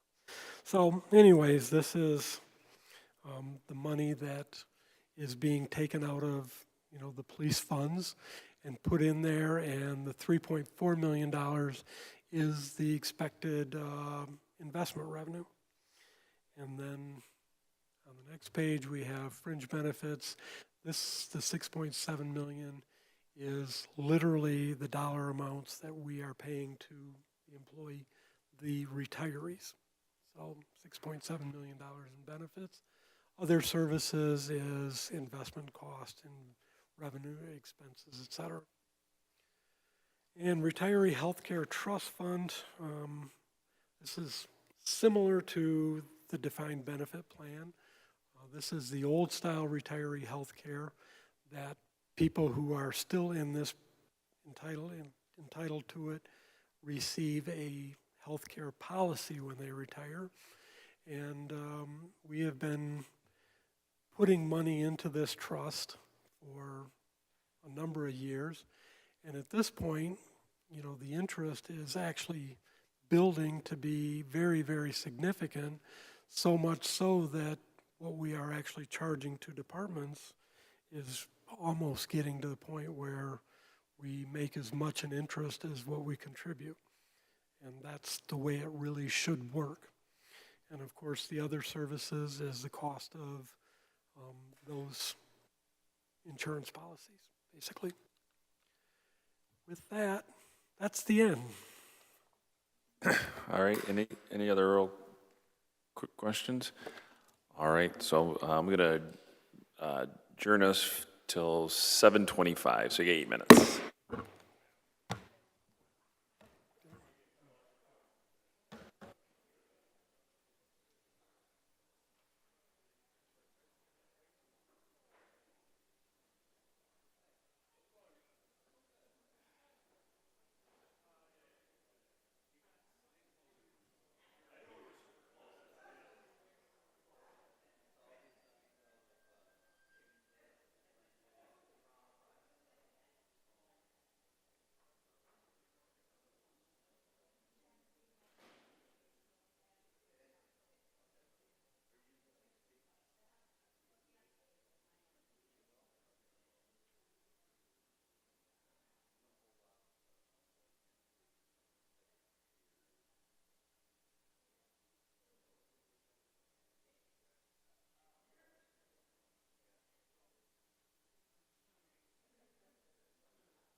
All right, 15-second warning, commissioners.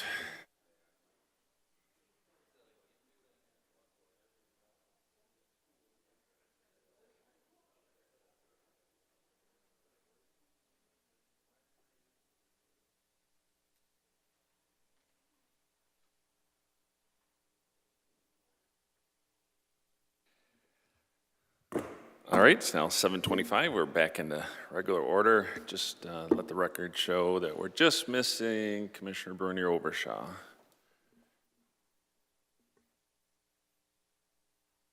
Okay, just want to make sure if there weren't any, I know we wanted to go to the restroom break, if there weren't any other questions about the budget presentations that we saw.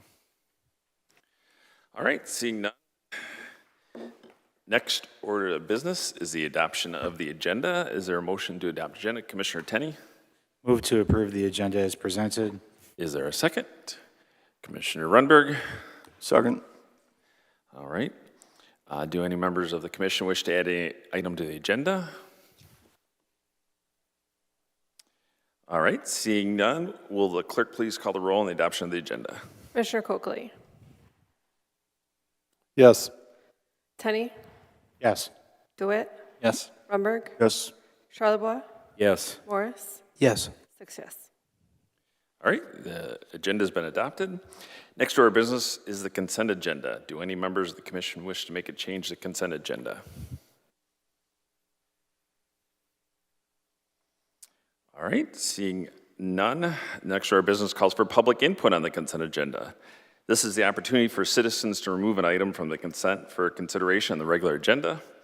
If anyone in the audience wishes to make a change, please come forward to the microphone, print your name on the registration sheet, state your name and address for the record, and the item you wish to have considered on the regular agenda.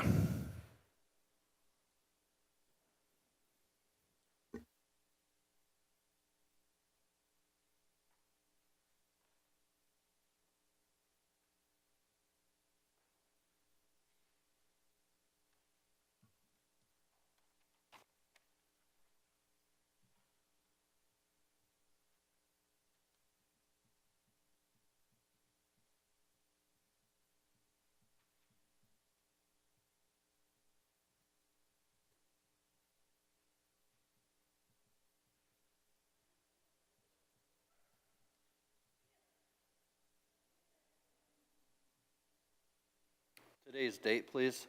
Today is the 19th, Thank you. but you don't need to date it. Well, the paper wasn't dated. Oh, okay.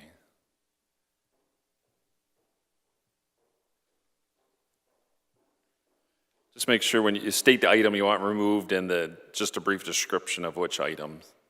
Oh, well, this might, This is not public comment at this time. This is no, just, I understand that part. Okay. I thought I was able to suggest something to be put on the agenda. nope, this is only to have something removed to put on regular order for discussion. Okay, I apologize. No worries. Thank you. Seeing none, this time calls for remarks of the mayor and commission. Oh, I'm sorry. We're going to vote on the consent agenda. I skipped ahead. So I need a motion on the consent agenda. Commissioner Morris. Move to approve the consent agenda. Is there a second? Commissioner Rundberg? Second. All right. Any discussion on consent agenda? Oh, Commissioner? I was in the bathroom. I wanted to take number 6 off.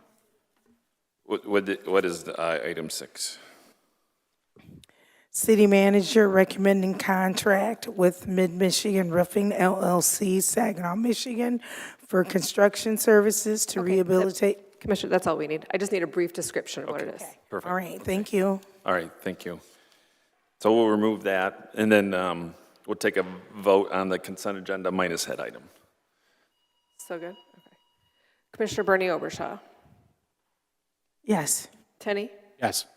DeWitt. Yes. Rumberg. Yes. Charlebois. Yes. Morris. Yes. Coakley. Yes. 7 yes. All right, the consent agenda items have been approved. Now we're into remarks of the Mayor and Commissioners. Do Commissioners have remarks to make? Commissioner Rudberg. Yeah, this was on the agenda earlier, but I think in an earlier version, but it was taken off. And I actually had a question about it. It was originally for the mayoral appointment for the Parks and Rec Committee.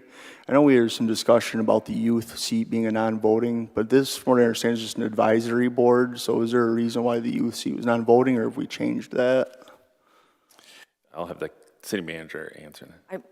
So you're asking why the youth is not voting? Correct. I believe that was a recommendation from our city attorney because it was a youth. Okay. Yeah, I just thought it was interesting since it's an advisory committee to begin with. There's no actual teeth to their decision. All right. Just it seems like it would be more of a civic engagement thing for the youth to have them involved in that more entirely. But that's all I have. All right, thank you. Commissioner Bernie Overshaw. Yes, I have a question about being on the board and how many boards can a person be on? If you're already on the board, how many appointments, how many times can you be on a board? You can be on 2 boards at one time, 2 boards or committees. All right, that's because I saw someone on a board, they were already on a board 2 times, so that's what my problem was. I just wanted the clarification on that. Okay, thank Yes, you. well, before I make appointments or make recommendations, I ask the city staff to make sure that's vetted, that we have the appropriate number, so it doesn't get more than the 2. It was removed because there's a commission appointment that's a component of that, so we'll have to determine that. So it'll have to be revised, so that's why it was removed for tonight. Okay, that's why it was removed? Yeah, because the commissioner is a part of that, and that's part of the number, so that wasn't taken into consideration. So we have to revise that, and I'll have to look over those lists again. All right, thank you. Yep. Anything else, Commissioner Tenney? You know, I got one. Thank you to the chair. May is Mental Health Awareness Month still. Just wanted to encourage folks to get the help you need. Among males that are experiencing daily feelings of anxiety and depression, only 40% of them are going to seek professional services out. If you look at Black and brown men, it's about half of that, 20%. Daily feelings of anxiety and depression are not average, so that's something to definitely look at. You can Google your community mental health. We're mandated to have one in every area, thanks to the Mental Health Act. Ours is Bay Area Behavioral Health. Next door, there's Saginaw County Community Mental Health. If you're watching from there, there's also organizations like Great Lakes Bay Health Centers that will assist you regardless of your insurance status or income. So thank you. Thank you. Commissioner Bernie Overshaw, you said you had something? Yes, I wanted to ask the city manager a question. I know we're going to talk about Commissioner Charbois, his resolution about Fire Station 5. We talked last week, and the last time we were here in commission, and we talked about we had to get our bids in, that you had put the bids in. What I would like to ask, I would like the names of the contractors that are putting the bids in, and if you could get those names for us, that would be very, very helpful to the commission. Also, I would like to get the cost that they are going to, that they're asking for. So I would like us to have the names of them. I would like to have the reviews of different agencies or contractors that you're dealing with. I feel that we need to look those over as the commission, and we need to be a part of choosing which contractors will be looked at. I think that we need to participate in that and give us a list of the names of those contractors. I don't feel that you should be the only one looking at that. So if you could have the names of the contractors for us so we can, check out the reviews and see who they are. Thank you. And I'm going to let the city manager answer, and then Commissioner Charlotte. So we don't have the bids back yet. So they're still out for bid for the engineer architect portion of the fire station. So they're not back yet. You will get a copy of what the bids come in at. The ordinance as it sits now does not allow the commission to sit in and pick the contractor that's coming to the commission. We'll give you a recommendation, and you have the other bids alongside of that you could choose something differently. There's a process that's outlined. I understand there's a process, but we would like to know if it's Shaw. We would like to know if it's. You will know. You get that in every packet when we award a contract. We understand that, but we would like to see the choices. You get that in every, you get that We every understand that, but it would be nice. It's a recommendation. I would like to see a list of different names of contracting companies. You know, we would like to see that. I would. So personally, as a commissioner. To the commissioner, are you looking for like the list of who's able to submit? And not the ones that, because the thing is that the bids will come to us and we'll get the list that shows the scopes or whatever with everyone who's applied. Are you looking for a list of everybody who could apply? Because that's a huge list. I think it's that I'm worried because when we had with the bridges, it seems like we were kind of like cut out, and it seems like there was only a couple bids, and we ended up with United Bridge Partners, and this is what happened to us. It was like a blind thing. We didn't know we were going to end up with what we got. So I guess I figure, you know, I'm for the people. I think they wouldn't have chosen what we got, and so this is what we got. And I think the public needs, you know, more transparency, and I'm just hoping that it doesn't turn out like it is now with the tolling situation. So maybe I'm just, you know, leaping a little bit far, but, you know, I'm a citizen and a constituent also, and I'm just kind of just being careful. So, for example, at the last meeting, we discussed the overnight contracting security guard for Liberty. We'll get that list. Well, we know with the bridges, back then there were presentations by a couple organizations, and that city commission made a determination on their own timeline. That's not the same thing as what's going to happen for the Station 5 bridge. So I guess I understand your trepidation with that, but I also want to note that we can't just go no to anything that comes up for those types of contracts. That type of contract for the fire station repair, I think that can go to pretty much anyone who's vetted with the state, but only a few actually work with government agencies. So that's going to be whatever comes back when it's done. And I mean, we just have, at this point, we have to wait and follow the timeline. Okay, so we will have a choice to say, okay, if this person, you know, they could just pick someone and say whoever is cheaper, and then we get this crappy job done on Fire Station 5, and then next year the roof's bad. Okay, then we got to shut you down again. You know, we can't use the fire station.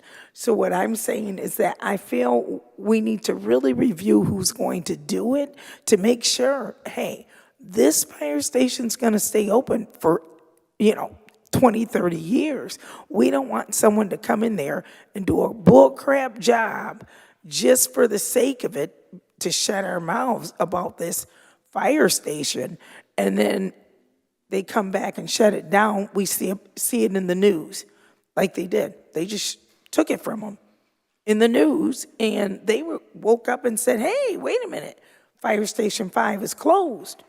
They didn't even know it, the citizens over there. So I'm just worried about that for transparency. That's all I have to say. I understand. I take it from you verbatim. I understand. You're good at what you do. I trust you. Thank you, DeWitt. Thank you.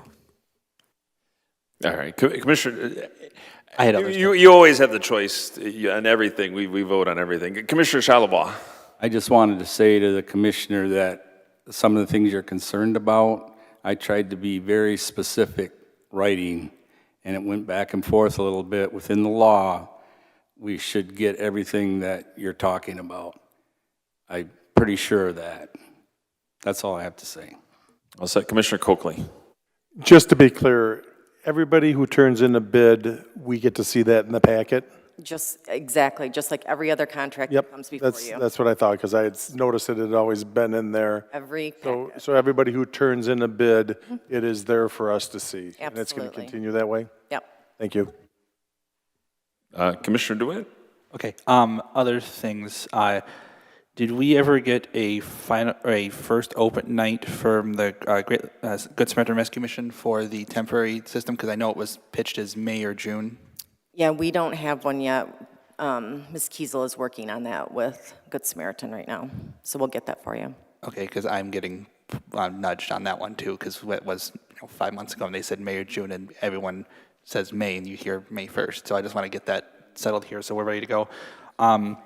Next one, work that was done in Winona Park that may not have been paid for because of somebody who is currently under a investigation.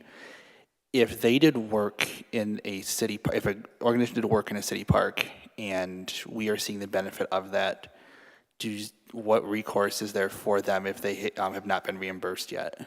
Do we have anything for that? Their avenue is to file a lawsuit, actually. Okay, so there's no ability to like do a settlement or anything for backup on that? I don't think we're at that point yet. There's been talks about doing that, but we're not at that point yet. Okay, because I'm hearing things about that too, and it's lovely to know that that is now an issue with some of our small businesses that were promised funds by not the city specifically, but from other individuals, and they are not getting their funding.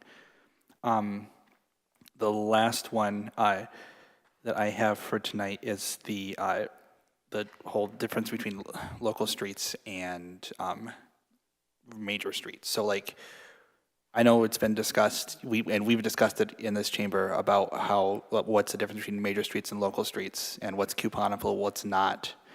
The list I submitted last meeting to just check it, that helped me a lot for mine ones. I kind of figured that's what each of them were going to be. But on the one dashboard that shows the condition, is there an easy way without spending thousands of man hours to mark what each street is? So like, say like 32nd, that's a local street that is non-couponable, but like Michigan, it would be couponable in theory. Like, is there a way for us to mark that on that portal? So you're just looking for us to label either major or local? That's what you're looking for? Yeah, just as a starting point, because Yeah, we can see if GIS some people are like, oh, major streets are only the state highways. It's like, no, major streets are other streets that are just high traffic. Yeah, let me see if that's something easy we can do. Okay, those are the ones I have. Thank you. Commissioner Bernie Obershaw. Okay, I have one more question for Dana.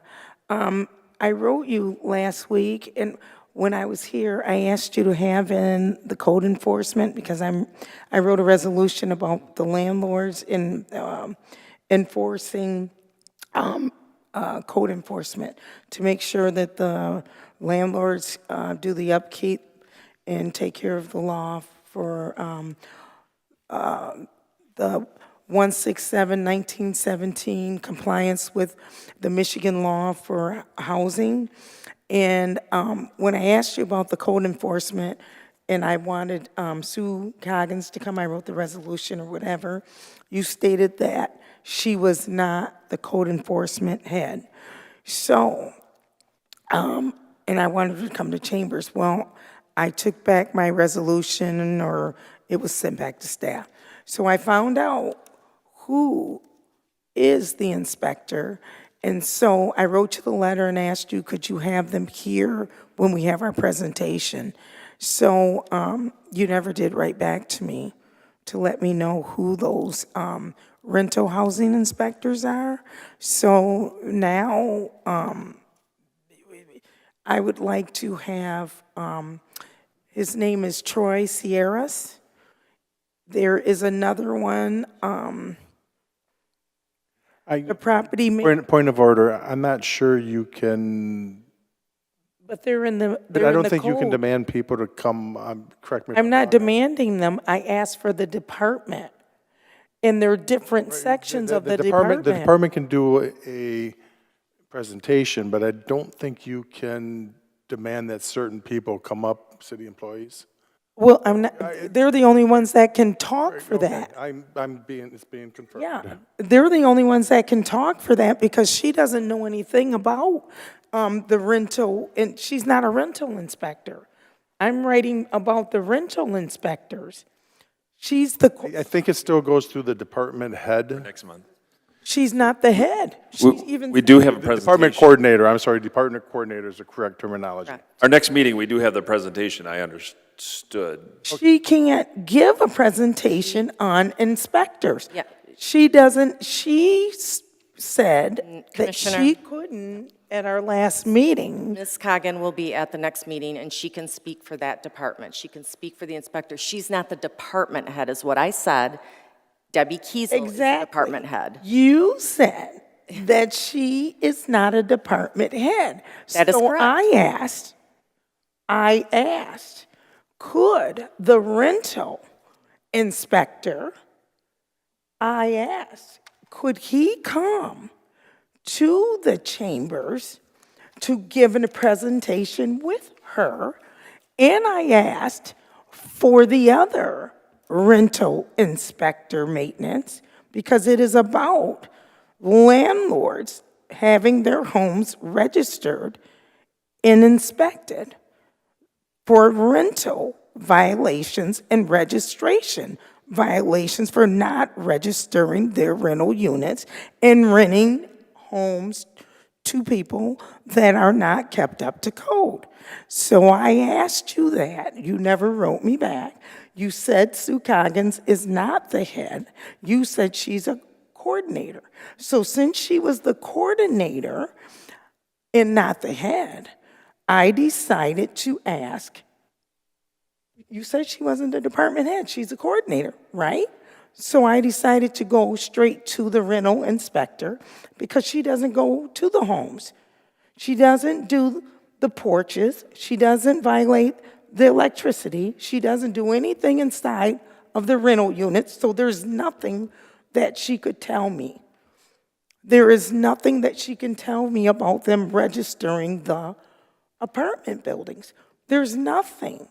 That's why I'm asking you. Point of order, to real have quick. them come. I guess we can ask for them to come up, but I'm saying we can't ask whatsoever, so the answer is no, but the coordinator or the head can come out.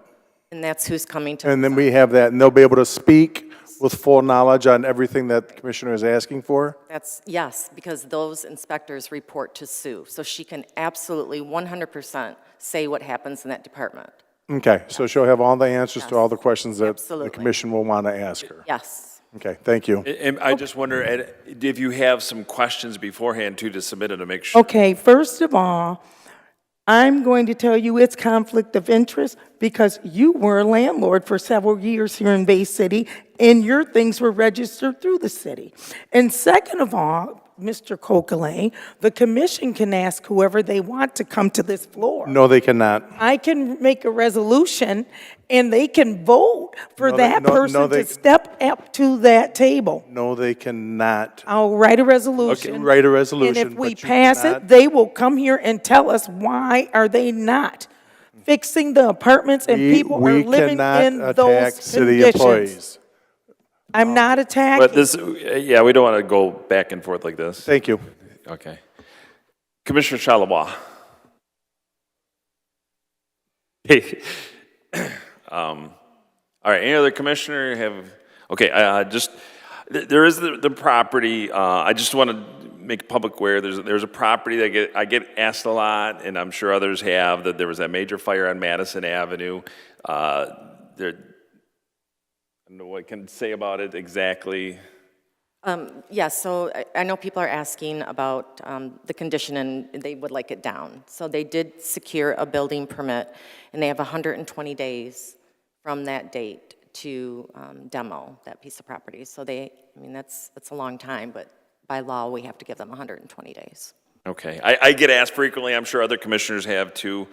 And then I wrote a little other note that I can't read. Oh, Carroll Park. Did we announce the last time we got the Carroll Park grant? Or that was announced after the, We did, okay. There will be, I know there's questions about public input, and I know there's going to be opportunities for the public to give input on that. So, so there's that. City Manager, do you have anything? Just have a couple things. Just a reminder that we do have a housing survey that's out on our website that we would like people to participate in. And also just kudos to, once again, our crews from the electric department. With the storm that did come through the state on Thursday night, we did have a few things that they had to take care of here in the city before they were released to go help people in Lansing. I know that people in Lansing still don't have power right now, but we sent 2 3-person crews down to assist Lansing.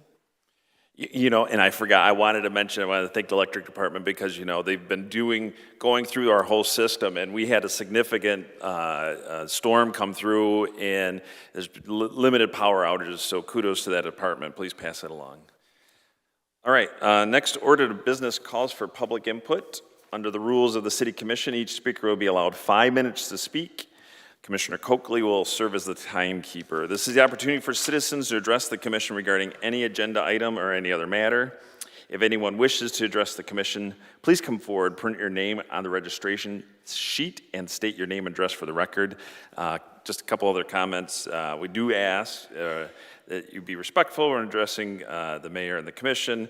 Public input is a one-way communication, and the mayor and commissioners cannot answer questions at this point. And you're welcome to meet with them after the meeting if you need further information, and then you have 5 minutes to speak. So, anybody like to come forward? This is the time.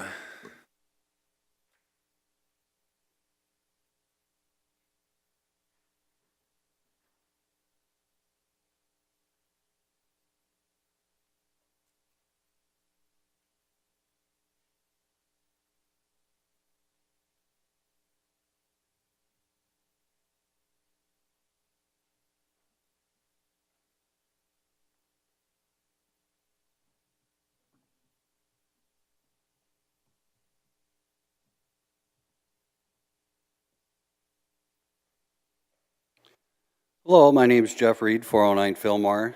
Just for the record, all of my signs are chamber friendly. They're made out of foam, so nothing gets damaged, which is very important. I'm here to talk tonight about the Bay City Bridge Partners, of course. And I'd like to start out with what do we know about the Bay City Bridge Partners?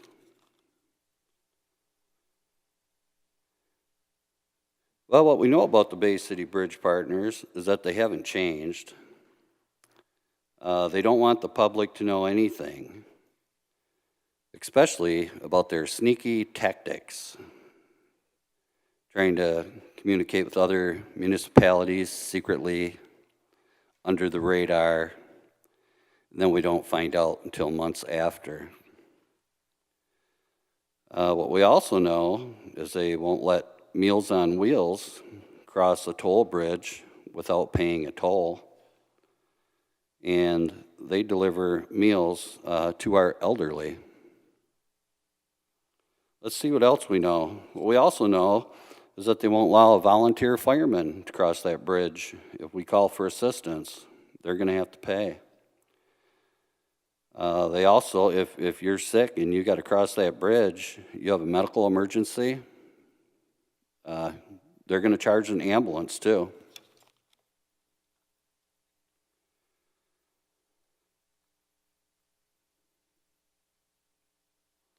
And this is something that I picked up on. This was on our contract, page 33 and 34. They don't even have to stop tolling in a local state of emergency. And I found that on page 33 and 34. I thought that was kind of interesting.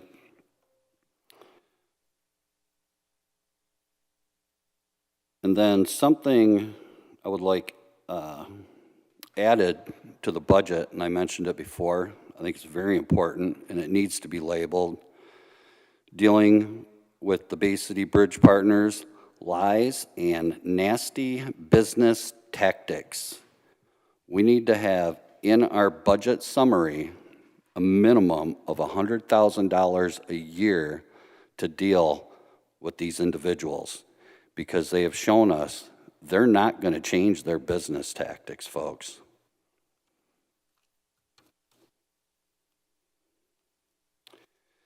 The other thing is I'd like to talk about that $5 million. Well, we don't have that $5 million in the bank anymore from the Bay City Bridge Partners, because we used 30 of it so far for attorney fees, and I don't know what the other amount is because I haven't got an answer on that yet.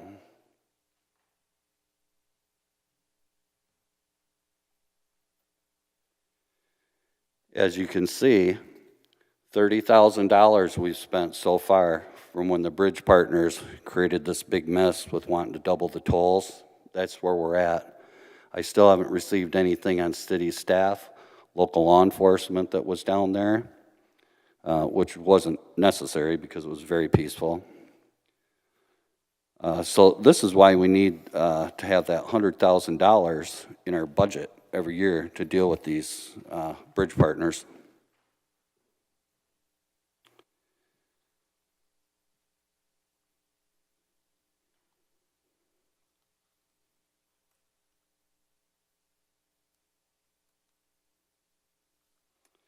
Something I have a couple questions here, and I'm hoping I'll be able to answer these questions at our next meeting.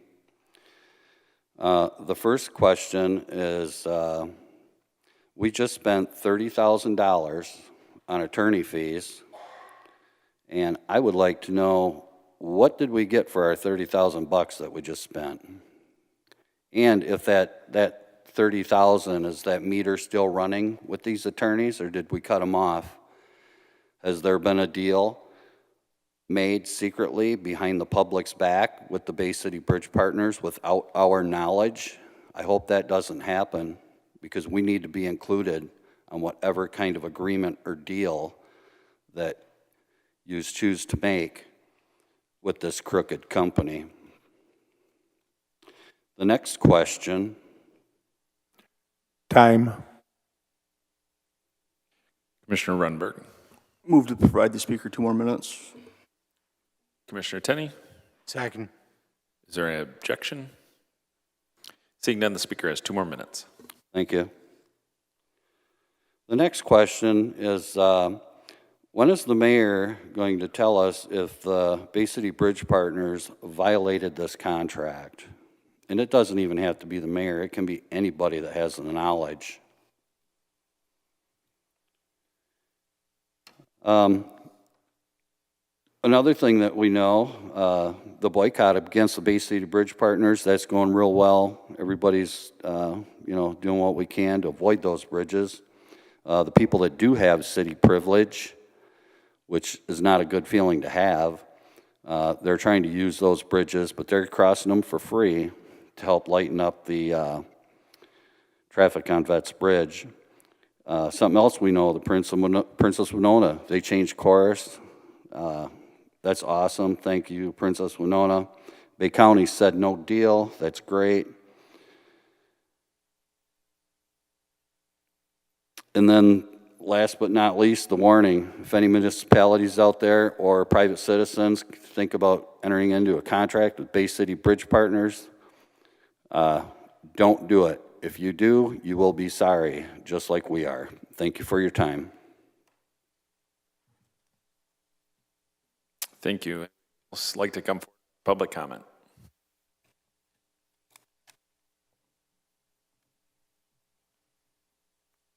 Next order of business calls for public hearing. And we actually have 4 public hearings. Mayor Gerard. Go.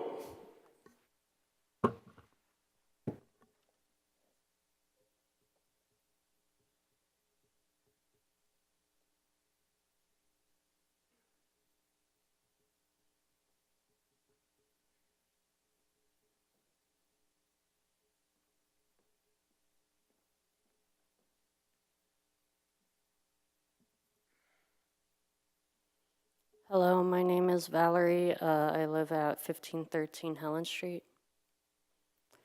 I come here today not just speaking to the commission, but I hope to the world as well. I wanted to say just how disgusted I am with this country and people with, while Israel conducts its final solution against the Palestinian people in Gaza, but I am not surprised considering how this country's culture and foundation is genocide, not just of the Palestinians, the Native Americans, or the people of Africa, but also of our planet and to our own citizens as well.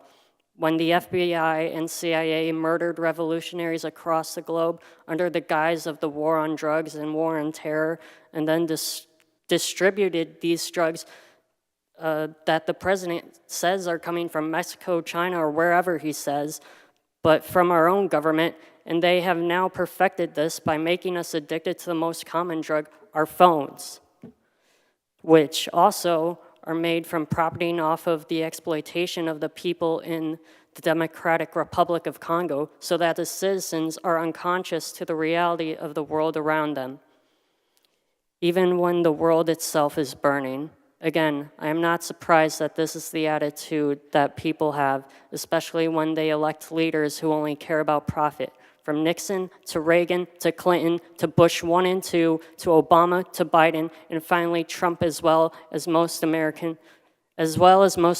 presidents. These people are all complicit in the genocide of the world, and they should not get any sympathy because of their crimes against humanity and every species on this planet. This is the same government and system that knew and let 9/11 happen and then went to war with countries that did nothing, that had nothing to do with it, leaving millions of civilians dead and American soldiers who died for nothing. This government and system will certainly do this again with any country they want to profit from. The American people need to wake up and liberate themselves, and they need to remember the history of how this country was started, founded, and hasn't changed one bit at all. And that is the truth. I want to end with a quote by Malcolm X, who would be 100 today if he wasn't murdered by the FBI or CIA. I am for truth, no matter who tells it. I am for justice, no matter who is for or against it. I am a human being first and foremost, and as such, I'm for whoever and whatever benefits humanity as a whole. From the river to the sea, Palestine will be free. Thank you. Thank you. Anybody else like to come forward for public comment? Okay, next is order of business calls for a public hearing. This is the opportunity for citizens to address the commission regarding public hearings 1, 2, 3, and 4, and we can take them as a whole group, and then folks want to come up and speak, they just speak, we'll take them in order, 1, 2, 3, 4. So under the rules of the commission, each speaker will be allowed 5 minutes to speak. Commissioner Coakley will serve as timekeeper. Is there a motion to allow for public hearings 1, 2, 3, and 4? Commissioner DeWitt. Motion to allow public hearings 1 through 4. Do you want me to list details? Okay. Yeah, okay, yep, I'll have you read them. Public hearing 1 regarding establishment of zoning districts, section 122-82, regarding the Code of Ordinances, chapter 30, businesses. Commissioner, you have to actually read the... Oh, these ones have to be verbatim. Thank you. Okay, I can do that. Okay, try again. Public hearing 1, ordinance amendment to the Code of Ordinances, chapter 122, zoning, article 4, establishment of zoning districts, section 122-82, zoning map.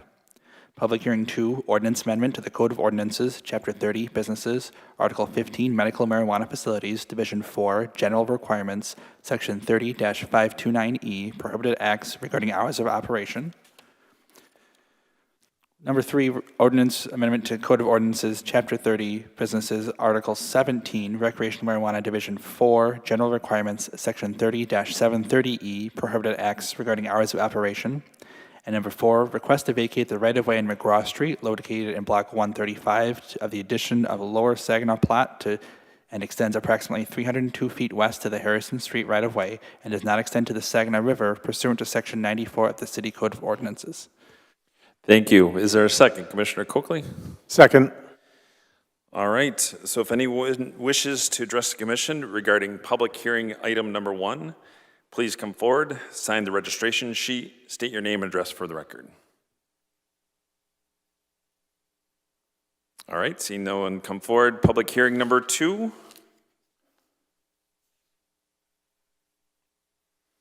Okay, seeing no one come forward, public hearing number 3. And then finally, public hearing number 4. Anybody wish to come forward?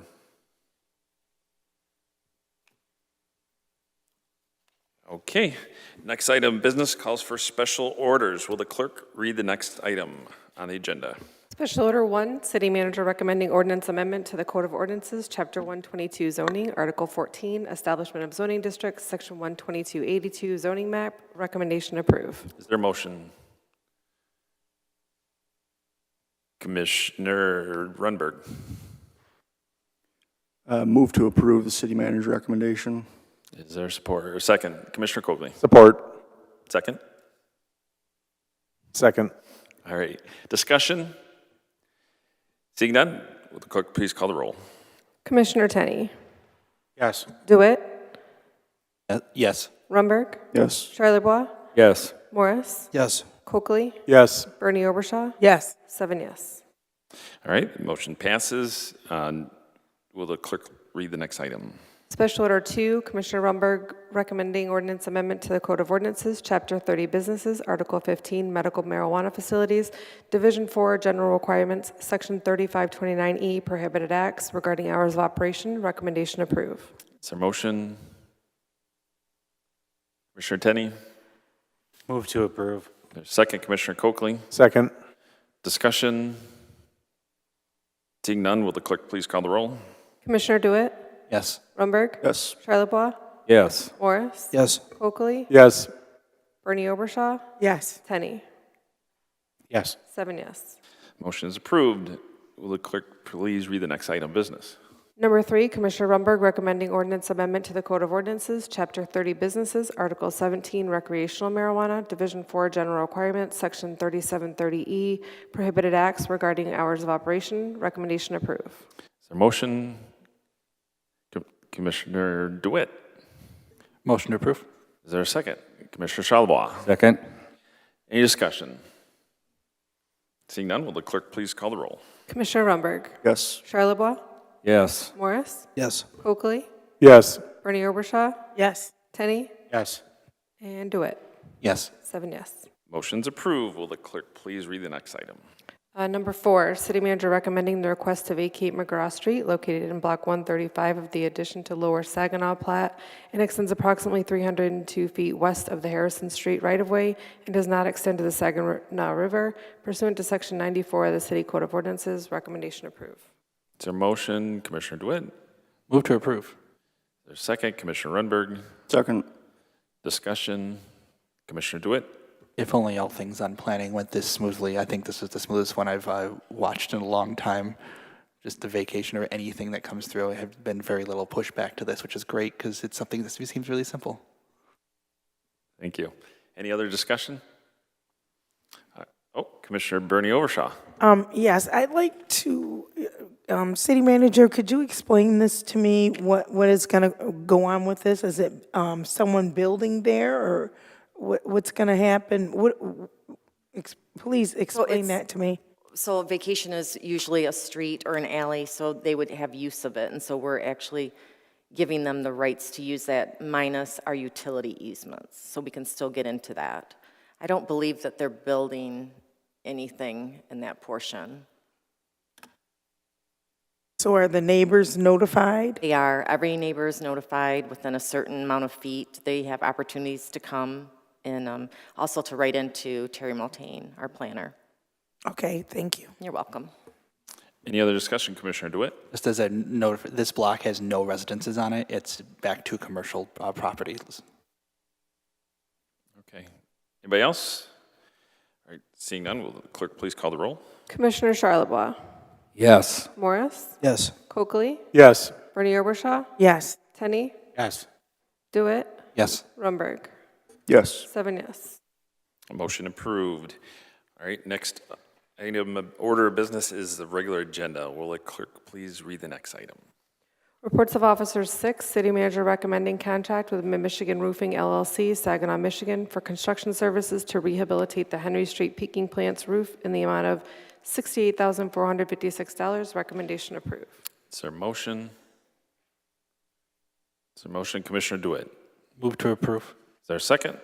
Commissioner Morris? Second. Discussion. Commissioner Bernie Obershaw. Yes, I would like to, could you please explain that to me? Did we at one point, did we approve that, or did we have that on one of our agendas? And when did it, well, how about, when did this come about? Was this recent, or was this before we did the Station 5 situation? I mean, or is this just recent? This is recent. It hasn't come to commission before. Okay, thank you. All set. Anybody else? Commissioner Rundberg? I just have a quick question on the, what do they call it? The bid evaluation composite scores. Couple things on there. Well, I guess specifically, do we have a process to look at the history of the work and quality of work that a particular bidder has put forward? We do, and that's why the responsible contracting ordinance was adopted, so it allows us to go in and score on all of those types of things. So in particular, I know that the lowest bid was not the bid that was chosen. And it's because of their workplace safety. And we're not saying that the workplace safety is bad for Thomas Brown. It's just the way that they didn't give us a report for their experience modification request, I think it's called, or rate. And that has like the claim history that contractors have. So that's why they got a lower score. Okay, all right, that clears it up for me. Thank you. All right, Commissioner Morris? Through Chair, through City Manager, do we know why they did not give that to us? Did they just choose not to give it to us? Did they give us an explanation why we did not receive it? Yeah, they just chose not to give it to us. It was just one thing they didn't submit. Okay, thank you. You're welcome. Anything else? Seeing none, will the clerk please call the roll? Commissioner Morris? Yes. Coakley? Yes. Bernie Obershaw? Yes. Tenney? Yes. DeWitt? Yes. Rumberg? Yes. Charlebois? Yes. 7 yes. All right, motion passes. Will the clerk please read the next item of business? Regular Agenda 1, Commissioner Charlebois' resolution regarding Fire Station Number 5. Is there a motion? Commissioner Charlebois. Oh, you didn't put your hand up? Oh, Commissioner Rundberg. I'll second.